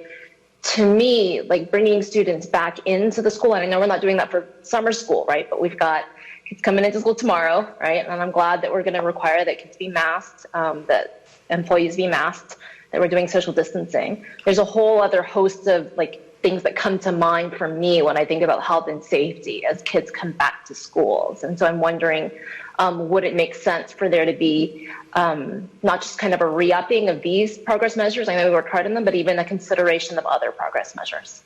I think that's certainly something we should be discussing. And I know, at least I saw earlier, that one, if not both of our coaches were on here. And so I think, you and I meet with them regularly every Monday. And certainly this is a conversation for one of our upcoming meetings of how we want to integrate all of this together and possibly consider some revisions and the timeline for discussing that with the board. Does that answer your question? Okay. Yes. Thank you. Okay. And those are all my questions. Thanks. Okay. Thank you. Trustee Cruz? Yeah. Thank you, President Dygard. Thank you again, Dr. Matney. And I just want to reiterate how, I'm very grateful for the hard work wraparound specialists and counselors have been doing. I know that they're working probably more than humanly possible. I wanted to ask, and I remembered my last question. So what was the final number of students that were actually contacted? I know the last number I had heard was like 93%. Did that change? I'll have it for you, Trustee Cruz, at my instructional continuity update next Thursday. So that's I will present that information next Thursday. Thank you. And then in terms of the nurse wellness checks, and I know that the data's, we're looking at May, and the notes say that you're expecting a large increase in June because it seemed like a miscommunication maybe of expectations. Were there any other barriers as to why the number's lower than expected?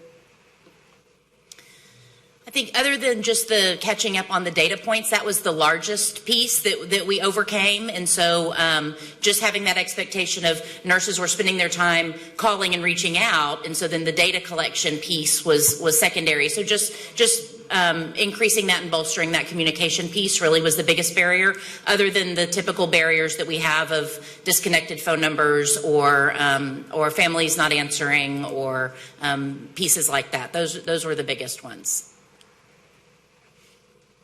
Okay.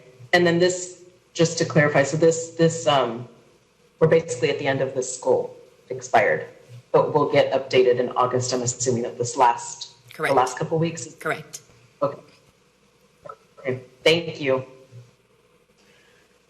And I have a comment, not a question, but on page 16 of the report, not the presentation, my comment is thank you for sharing in the way that you did, what you've assessed as why you're not on track, and how you're planning to get on track.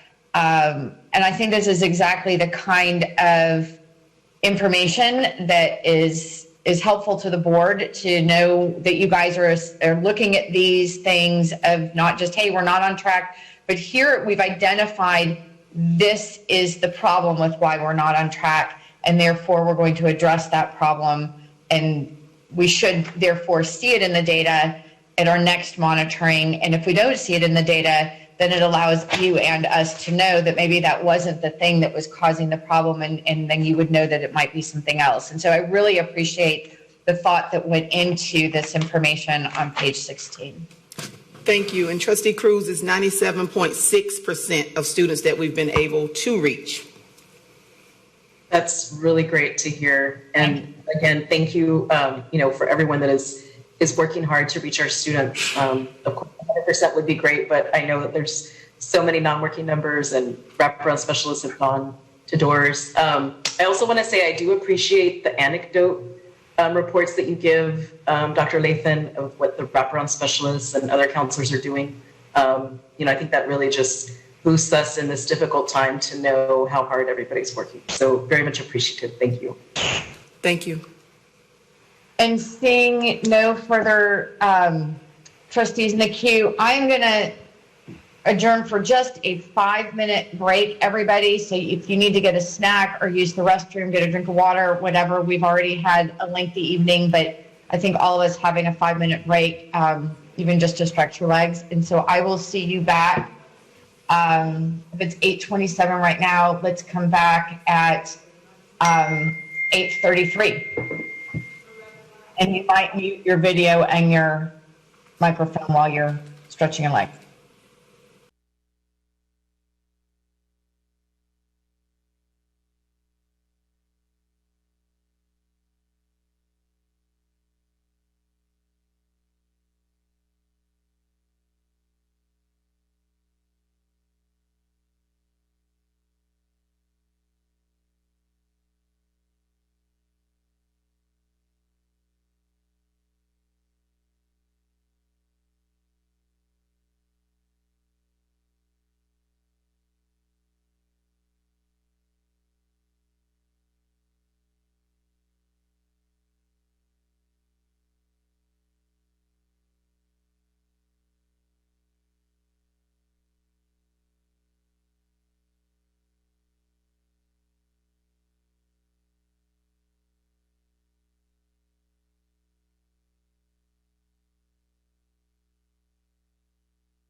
From the administration. So is there a motion? So moved. Second, Judith. And let's just do a quick roll call vote. Everybody unmute when we vote so we can just go quickly. Trustee Bluford Daniels.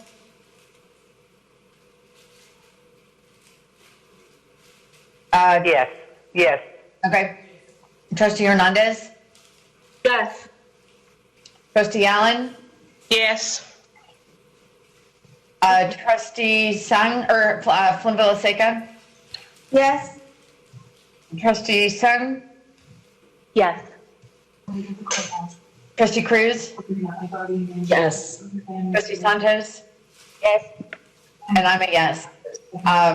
Okay, so we are now going. I guess I'm not included as the team. Oh my gosh, I'm sorry. I'm sorry. Trustee Adams. Tommy, yes, thank you. I usually have a list of everybody in order, and I forgot to type that up tonight. So my apologies. Tall people always get overlooked, but it's understood. So we're now moving on to agenda item A3, discussion and possible action concerning emergency constraint 1, progress measure 3. May I have a motion? So moved. So moved. Sung. Is there a second? Second. Okay, Dr. Lathan, you put this on the agenda. You want to? Yes, we graduated. Yay! And so we would like to increase our target to 175,000, reaching that goal by July 1, if the board would support this recommendation on the agenda tonight. Any discussion from my colleagues?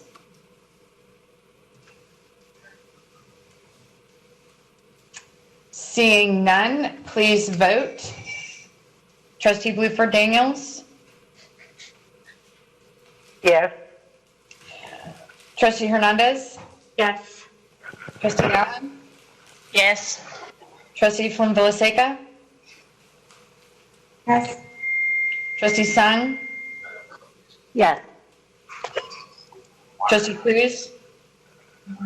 Yes. Trustee Adams? Yes. Trustee Santos? Yes. And I'm a yes. Motion passes 0 in favor, 0 opposed, 0 abstentions. We are now, our next order of business is to consider items to be presented at the regular board meeting of June 11th, 2020. So as I shared in an email to you all earlier today, we're going to do 2 rounds, 2 minutes per round on agenda items. And the first round of questions for an agenda item will be for those of you who have a follow-up question to things that are in the Q&A document. And the second round will be for additional questions. And so I'd like to go through, just for the sake of time, instead of going one by one agenda items, let me know which items you want to pull for discussion. I forgot to ask that in my email earlier today. So Trustee Bluford Daniels, which items would you like to pull for discussion today? I don't have any. Okay. Trustee Hernandez? I have D4, F2, K2. I think that's all of them. Okay. Trustee Allen? I don't have any. Trustee Flynn Villaseca? One of the I items on packet page 90 or 100. Okay. Anything else? Nope. Trustee Sung? K1, please.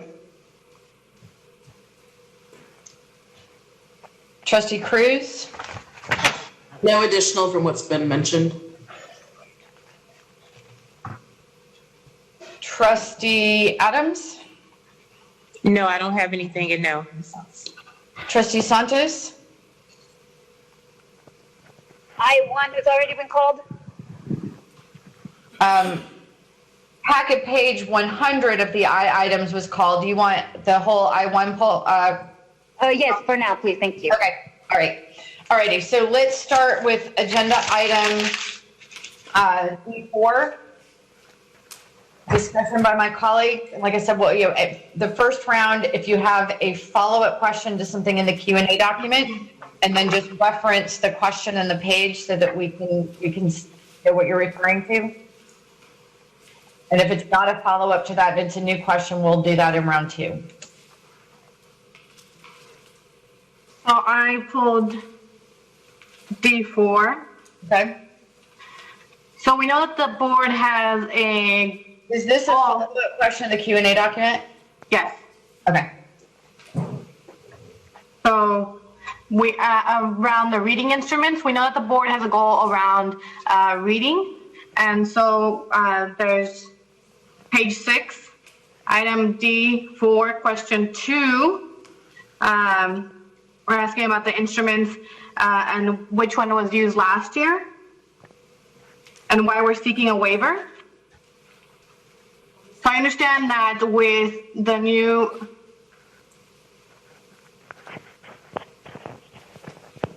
instrument that TEA is proposing, there would need to be training around that. However, from my understanding, it is there is a price difference in that. So I was wondering if you can elaborate on why we're going to continue using the instrument that we've been using and if there is a price difference.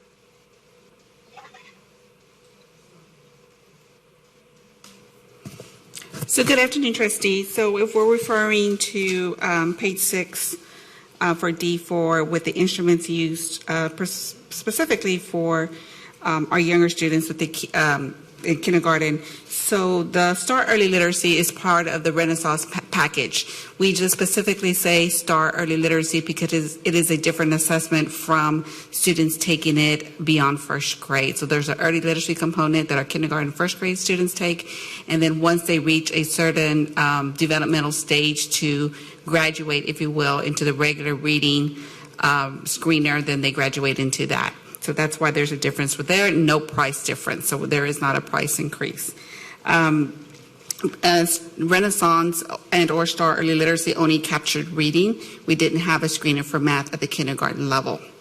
And so TEA is providing or has approved KIA as the math screener, a math formative assessment tool for kindergarten. And that is the tool that is new. We would have to provide professional development. It is free, so there is no cost involved with that, but it is extensive professional development. Not knowing how we're going to return, if we're going to return, if there's going to be intermittent phases of students in the campuses, we thought it would be best to stay with the formative assessments that teachers use in the classroom.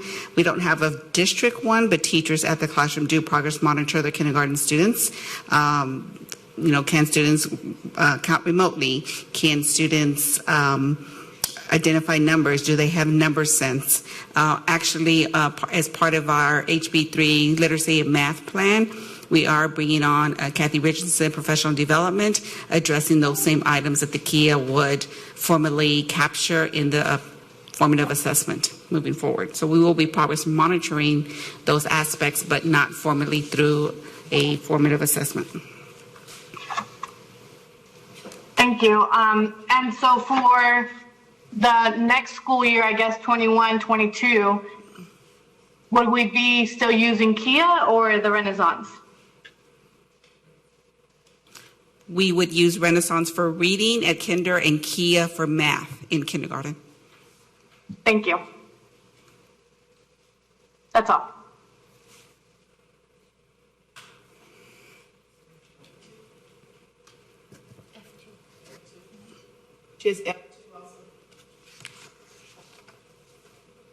Trustee Allen, you have a follow-up question on the Q&A document for agenda item D4? Yes. Will the professional development still be free next year if we pass up the free for this year?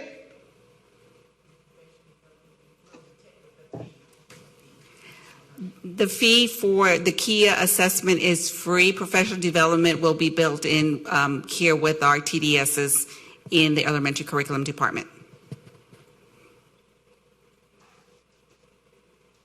Does that answer your question, Trustee Allen? Will it still be free next year? Yes, ma'am. Okay.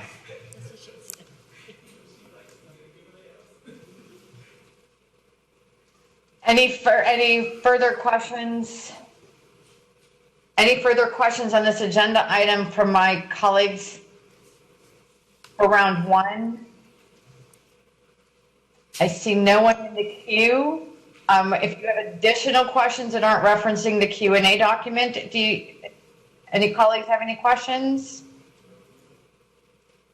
Seeing no one in the queue, let's move on to agenda item F2, and then board services, if you would please keep time, and then a reminder, to my colleagues to please repeat the page number and agenda item in the Q&A document when you're referencing it, so that others know where you're looking. Okay, agenda item F2, board members who have follow-up questions to the Q&A document. I can't remember if it's pulled beside them. Trustee Hernandez. Okay. I'm muting. So we do know again that the board has goals over students in math and reading, and we want to make sure that students are in the classroom and learning. And so I had a question over F2, the third and fourth questions, a follow-up to that one. I know that the Q&A referenced that the changes were because of TEC chapter 37. My follow-up question is, are these changes, do these changes also follow the TASB, or do we have our own in-house process that we follow? Page 8 of the Q&A document. Sorry, page 9. Question 3 and 4. Sorry. 3 and 4 of F2.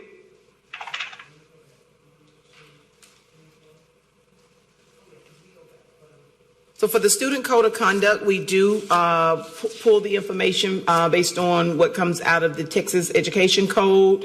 And then TASB also reviews our board policies as it relates to board policies.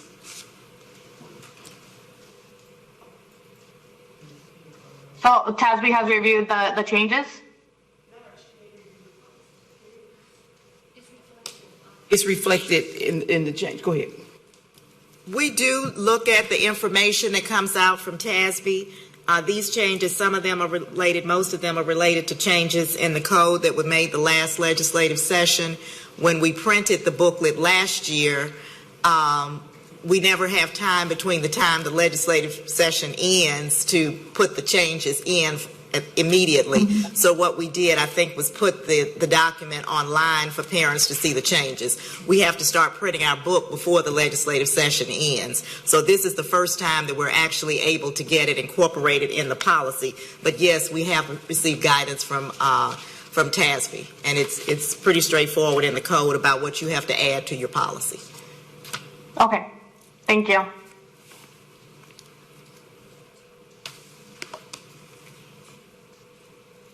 Any further questions for my colleagues on agenda item F2? Seeing no one in the queue, let's move on to agenda item I1. First round follow-up questions to questions and answers in the Q&A document.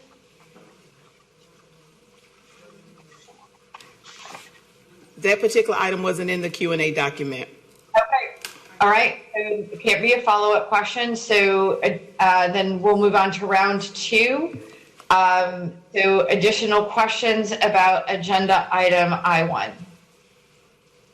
I believe Trustee Santos, you were the one that pulled it.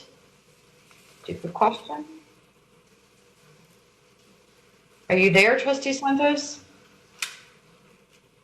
Okay. I also pulled it. Okay. Okay. Packet page So, 100. my audio cuts. I'm going to turn my camera off because it seems to be pretty choppy, okay? Okay. All right. Trustee Plum-Villaseca and then Trustee Santos. Okay, so I just wanted to get a better understanding what on page 100, packet page 100, the tech platform for virtual, I don't know, continuity that's going on given the pandemic. If I just a little bit of an elaboration of what this is, how many students are going to be able to benefit from it, and teachers. And if this is I got to go back between screens here. Is it a one-time cost or is that over 5 years? Yes, Trustee Villaseca, that is a 5-year the cost of the total. So it's June 12th, 2020 through May 31st, and then the renewals. So it'll go through, that cost will go through all the renewals. It's a web-based application, so it allows teachers to engage with their students virtually in real time. And then there's also an application that allows students to go through their lesson plans at their own pace. Okay, so you're able to track their progress as they're moving through the curriculum or what the assignments that are required? Yes, ma'am. Okay, and is that for students kindergarten or pre-K through 12 or? Yes, ma'am. It's K-12. K-12. K-12. Okay. All right. And then also I had another one on I-1, but I didn't mention it earlier, but it's still an I-1 item, and am I allowed to ask about it now? Trustee Dygard, President Dygard? Say that again? I said that I had a question on I-1, page 100, but I have another question on an I-1 item, but it's page 94. That's fine. It's still I-1. That's the agenda item one. Okay. So just out of curiosity, are we expected to need to have this amount of money allocated for facility rentals given the current pandemic? Yes, ma'am. This is actually a 5-year. There are no renewals. This is a straight 5-year term, so it's about $400,000 annually. Should we choose to engage with Houston First? But we do. In the past, we've done graduations and State of the School and Teacher of the Year. We've done multiple events there, and so we wanted to get them approved as a vendor. Okay, thank you. You're welcome. That's all. Thank you. Trustee Santos? Okay.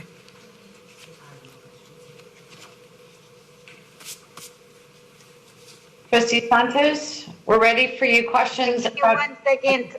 It's going to be packet page 105. And just go in, and I did want a facilities rental space update as well. I guess I'll send that in just because, we have limitations to how many people we can host, number one, and number two, given our current situation where we can't give teachers raises, I don't see why we would want to engage in renting facilities.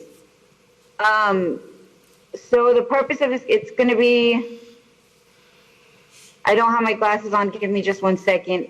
Page 105, I-1A. So again, just going back to not being able to give our teachers raises, Dr. Lathan, what's going on with this keynote speaker that we're paying $200,000 a year for? So Trustee Santos, schools are able to utilize, once again, when you see items under I, it doesn't necessarily mean administration is using them. So schools, this would afford schools the opportunity for for them to engage in with keynote speakers. So that provides them that opportunity. If we don't use them, we don't use the money. May I also add that a keynote speaker could be someone that has written a book that comes in to talk to the children about the books that they've written. So that would fall under this as well. Right. I just want to be cautious because last year when they tried to put in the mentor speaker that was sexually harassing the board members, I remember that. Also, when we tried to put in There was a couple of other vendors on the list that made it that I was pretty surprised at. So I just wanted to be mindful and make sure that we're respecting the taxpayer dollar. Thank you.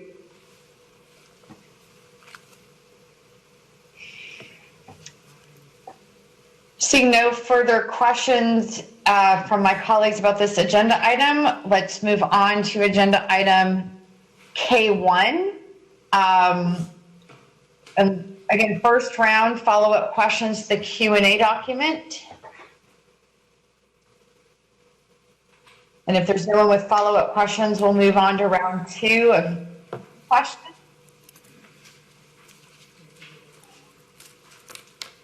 I can't remember who I think that was me. Trustee Song. Okay. Yes.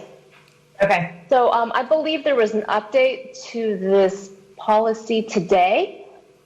So I wanted to ask if you could summarize for us the changes since the committee meeting last week. Yes, I'm going to ask Chief Counsel Hutchins Taylor to bring us up to speed. Thank you, trustees, for the input that you provided at the committee meeting on last Friday, and also the input that you provided at the May 14th board meeting. Ms. Hutchins Taylor. Thank you, Dr. Lathan. As the superintendent said, there are 2 groups of updates that have been made. They're all in the dark gray. Everything that changed from first reading is in the dark gray.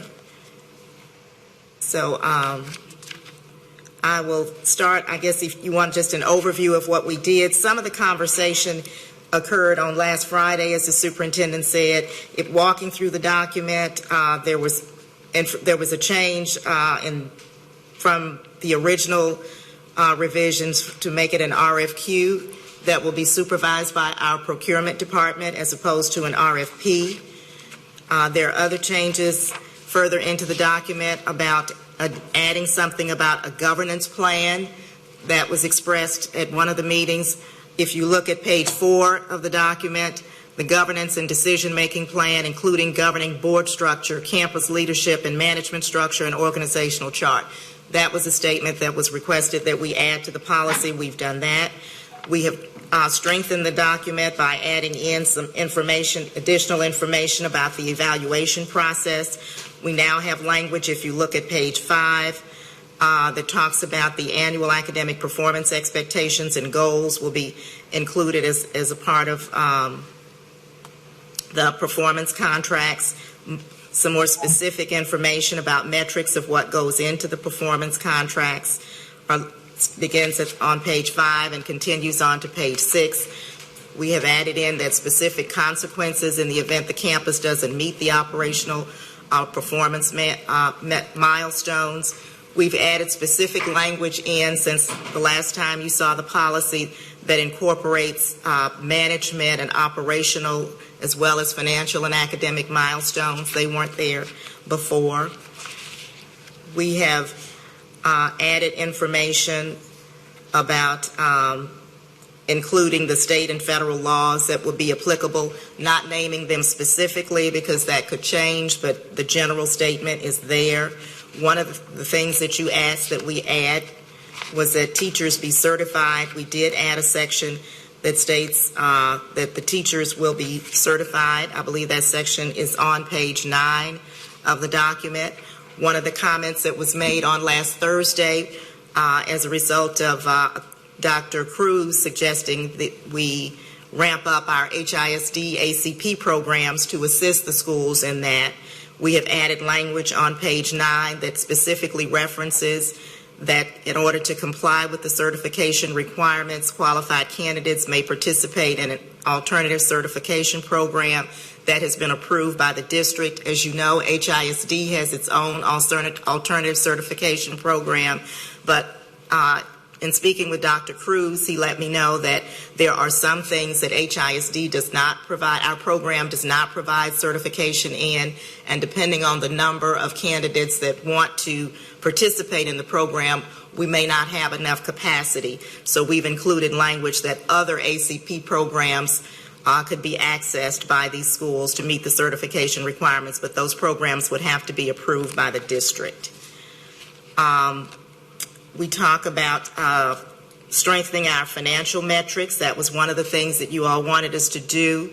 There's language on page 10 that talks about in developing financial metrics and requirement for the schools that will be guided by the TEA Financial Accountability System Resource Guide. I think that was one of the recommendations that was mentioned by the LBB.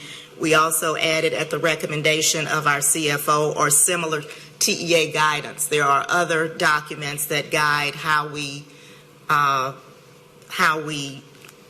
implement our own accountability system with TEA. So guidance from various TEA documents, including specifically one that was mentioned by the LBB is included. That language is included in the policy.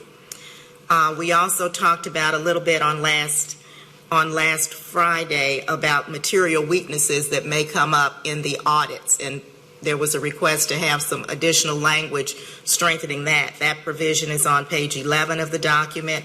If the report identifies any material weaknesses, the campus must also deliver to the Chief Financial Officer a plan and a timeline for resolving those issues. And that plan must be approved by the Chief Financial Officer and included in the district's annual evaluation of the campus. We have added additional language on page 12 at the suggestion of the board regarding the evaluation. Initially, the evaluation was predominantly an academic evaluation, and as I mentioned, it now covers operational and financial issues as well.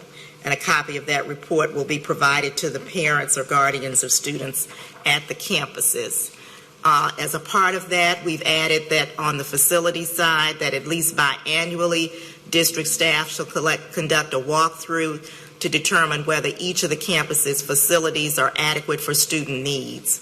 And based on what we find, if we think that there's some things on the campuses that are not adequate, our staff will be working with the staffs at those schools to make those adjustments, to make those corrections. We have also added some additional language to the disclosure document that will be due annually from the campuses. The board members were interested in including more language around potential conflicts of interest between relatives of the CEO or board members, and so we have added some language that in number 3 on page 13 of the document, disclosure of relatives of the CEO within the 3rd degree of consanguinity or affinity receiving compensation and or serving as board members, including relatives of any CEO or board members who have served within the last 3 years. The trustees made a request that we include some language going back to previous board members and previous CEOs as well.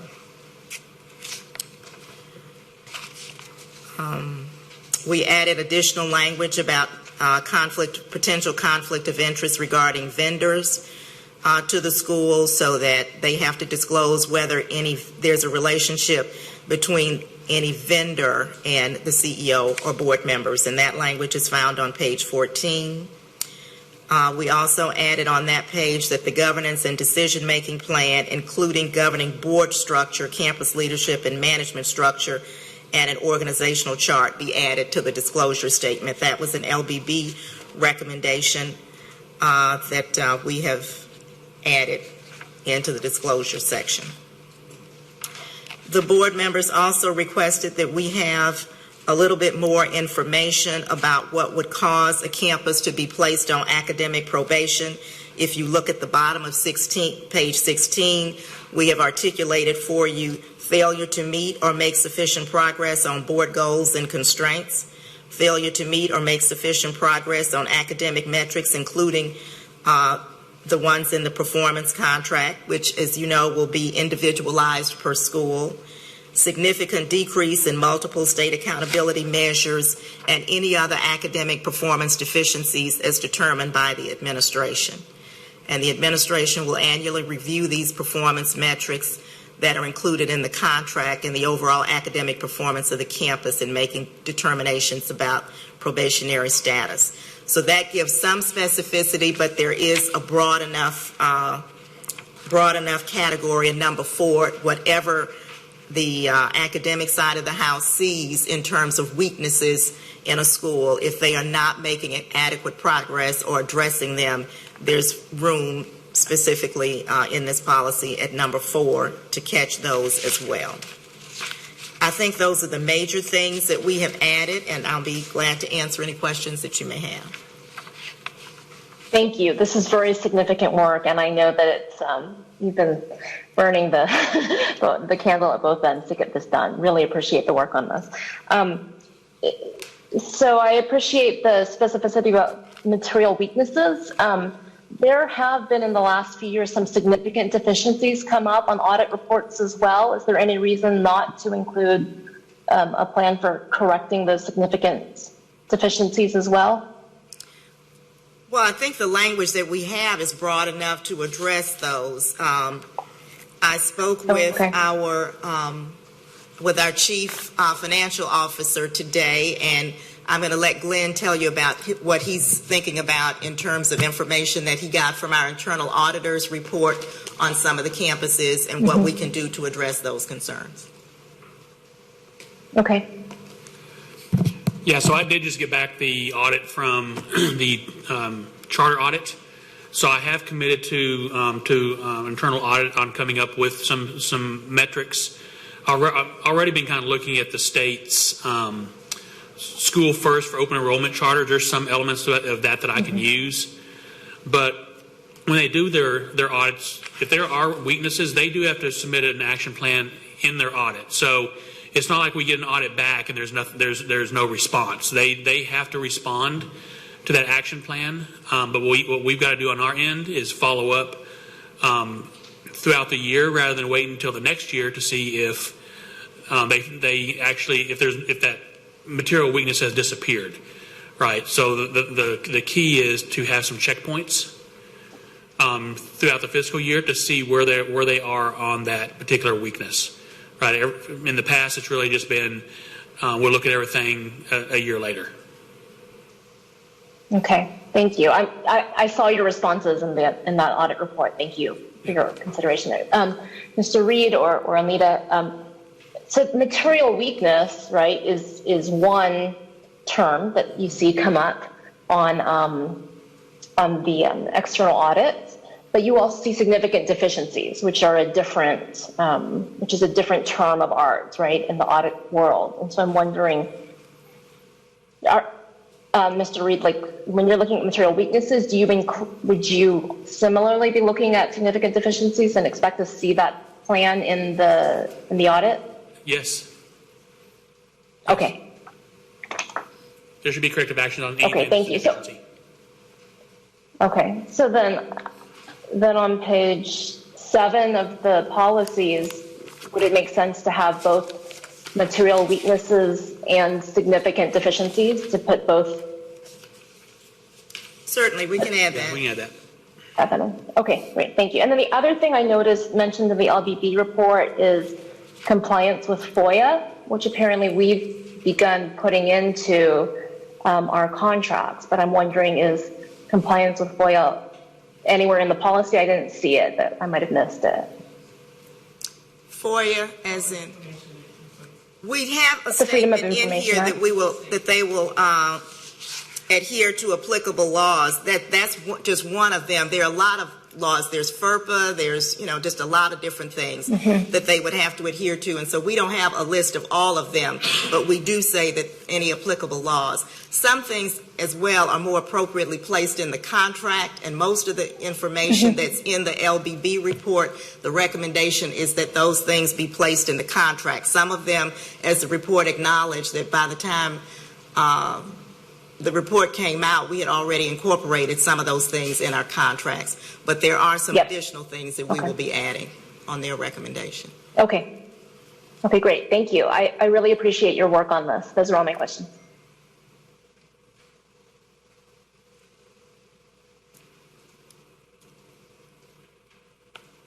Sorry, I have so much trouble still moving back and forth between monitors. Okay, so I see no further questions in the queue about this item, but I also had questions about this. And I just want to verify, one, that this policy, as it is now written, or second reading proposed, would require the administration to put targets for our goals in the performance contract for the partner. Yes, it specifically does speak to performance metrics being placed in the contracts that are individualized to each campus, in addition to generally the board goals and constraints, but specific metrics that are designed for that particular school. Thank you.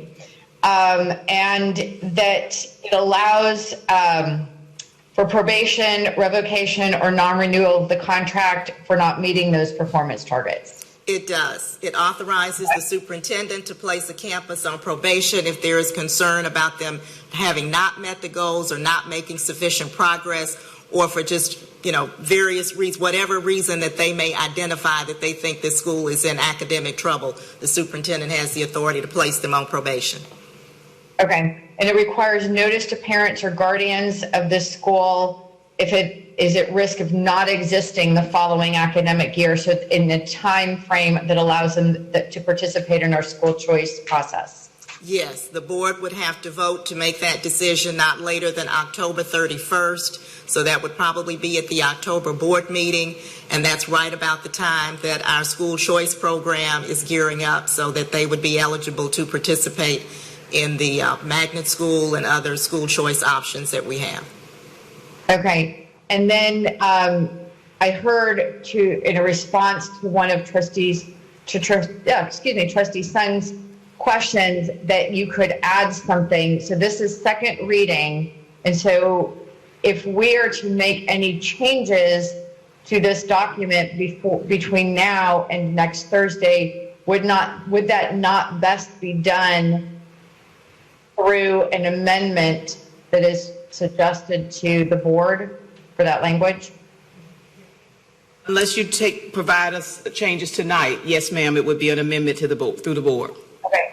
I think, so that the board can decide if they actually want that. This is the document that the board has had the opportunity to review and ask questions about. So I think the best course of action would be for that language to be recommended as a amendment for the board to make a motion and vote on.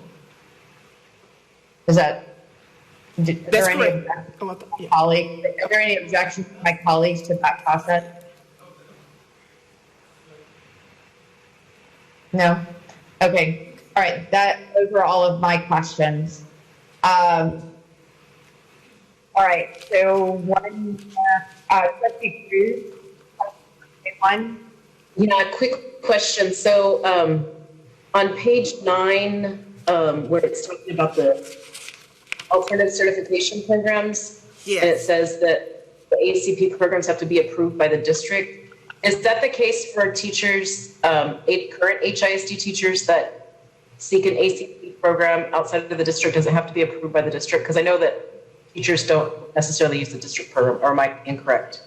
It's via TEA per Chief Dimick. So it has to be still an approved ACP provider through TEA. Okay. Thank you.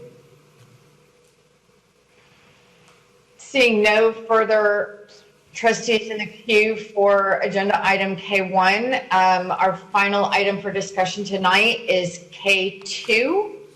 So first round, anybody who has follow-up questions to the Q&A document? It was Trustee Hernandez that pulled that item. Okay. Trustee Hernandez, do you have follow-up questions? Yes, I do. So we know it's a priority of the board to meet the health and safety of our employees, and I appreciate everybody's work during these hard times. On K2, on the Q&A, page 12, and in the agenda packet 239, the question that I'm referring to is explain the reason for the proposed changes. And I know that the answer was somewhere along the lines of 12-month employees should be able to carry their time over so that they don't lose their unused vacation days. So my question about this is this a permanent policy change, or is this just for a particular period? And if it is, before you vote on this, is there something that you can provide us to see if other districts in the area or in Texas are doing something similar? Trustee Hernandez, we were asking for this to be a permanent change because many years employees, they're so dedicated to the district, they don't have the time to always use their days, even though we encourage them to take them. So given the pandemic, so many employees were asking us if we could take a look at this because they didn't feel safe traveling. And again, they're really stepping up their game with working right now, trying to ensure the district continues to move forward. So I don't know about other districts, but I can look into that. Thank you.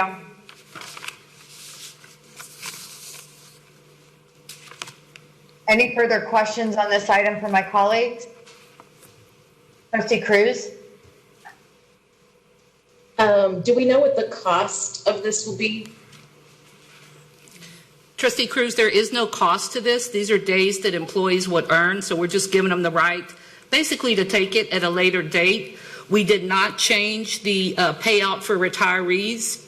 It's always been 50 unused days. So if next year someone was going to retire and they had a total of 70, they'd still need to use 20. So there is no cost associated with this. Okay, thank you. So, oh, sorry. You have further questions, Trustee Cruz? No, that was all. Thank you. Seeing no further question. Oh, Trustee Bluford Daniels. Thank you, Madam President. And as we pulled items, and forgive my lateness, but I did not pull item B1 for the Turge appointment, and I'm sorry to go back, but I'm going to have to pull that item because that person is going to change. Okay, I'll make a note of that. Let me circle back to that and let's finish questions on this agenda item and then we can go discuss B1. Thank you. Okay. Any further questions on B1? Or excuse me, on K2? Seeing none, I think this is just a clarification follow-up question to Trustee Cruz's question because I had something similar. Because I was thinking that there could be a cost incurred for subs, but it's the same number of days. It's not like we're giving them additional days. We're just allowing them to use them at a different time. And so those subs just might be used in a different academic year. And so in a particular academic year, like when this is all over, maybe they're not taking them this year, but maybe they wind up taking more next year. Because we're in school and they have a sick child from COVID, or they finally can take a vacation, whatever. So we could see a savings this year, but an uptick next year, right? But overall. Trustee Dygard, there wouldn't be substitutes because teachers don't fall into this category. These are 12-month employees. Oh, okay. All right, that's all I need to hear then. Thank you. Thank you. Done. Okay, so agenda item B1. Thank you, Madam President, and thank you all for your patience. As I flipped, I didn't notice my note that I had tagged for that particular agenda item, but that's going to have to be pulled, and I'm going to have to resubmit another name because that person that I previously submitted would not be able to serve. Trustee Bluford Daniels, do you have the name of the name change? Yes, ma'am, I do. Okay, if you would just email that to Ms. Jones, please, and then we will take this name off, and that way it can stay on the agenda if that's your pleasure. Yes, ma'am, it is. And that was the other part of the question. Do I need to do it by tonight, or can I do it by in the morning? You have until 9 o'clock tomorrow morning. Well, thank you, ma'am. Thank you, Dr. Lincoln. I appreciate that. Not 9:01, but 9 o'clock. Thank you, ma'am. I got that. Let me set my alarm right now. That's what she means. So I have a process question for legal on this. Again, trying to keep us from not changing the agenda between agenda review and when we vote. Is this something that can be accomplished by her making an amendment to the motion to change the name of the table?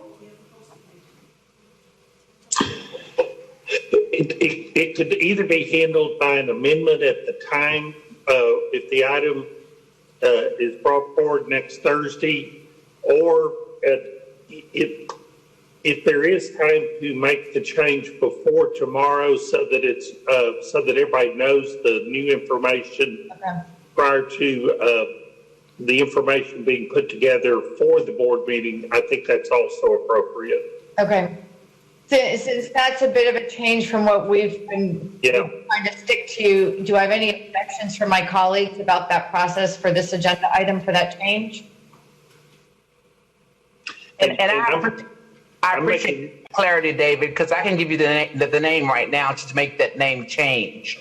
I would do that. And did I hear you say that your reason for the proposing the change is that the person currently listed will not be able to serve? That's correct. I think, Madam President, that is a good rationale to depart from your normal procedure. But Kathy, if you know the name, it probably wouldn't be bad to do it right now. Sorry, Trustee Bluford Daniels. Oh, that's okay. I prefer Kathy anyway, but the name will be Rhonda Prince. RONDA PRINCE. We have it. Thank you. Thank you, ma'am. So turn off your alarm clock. I already did. I second that motion for my classmate. You would, Madam Trustee Adams. No further trustees in the queue with any questions about agenda items. There were no further agenda items that have been pulled for discussion.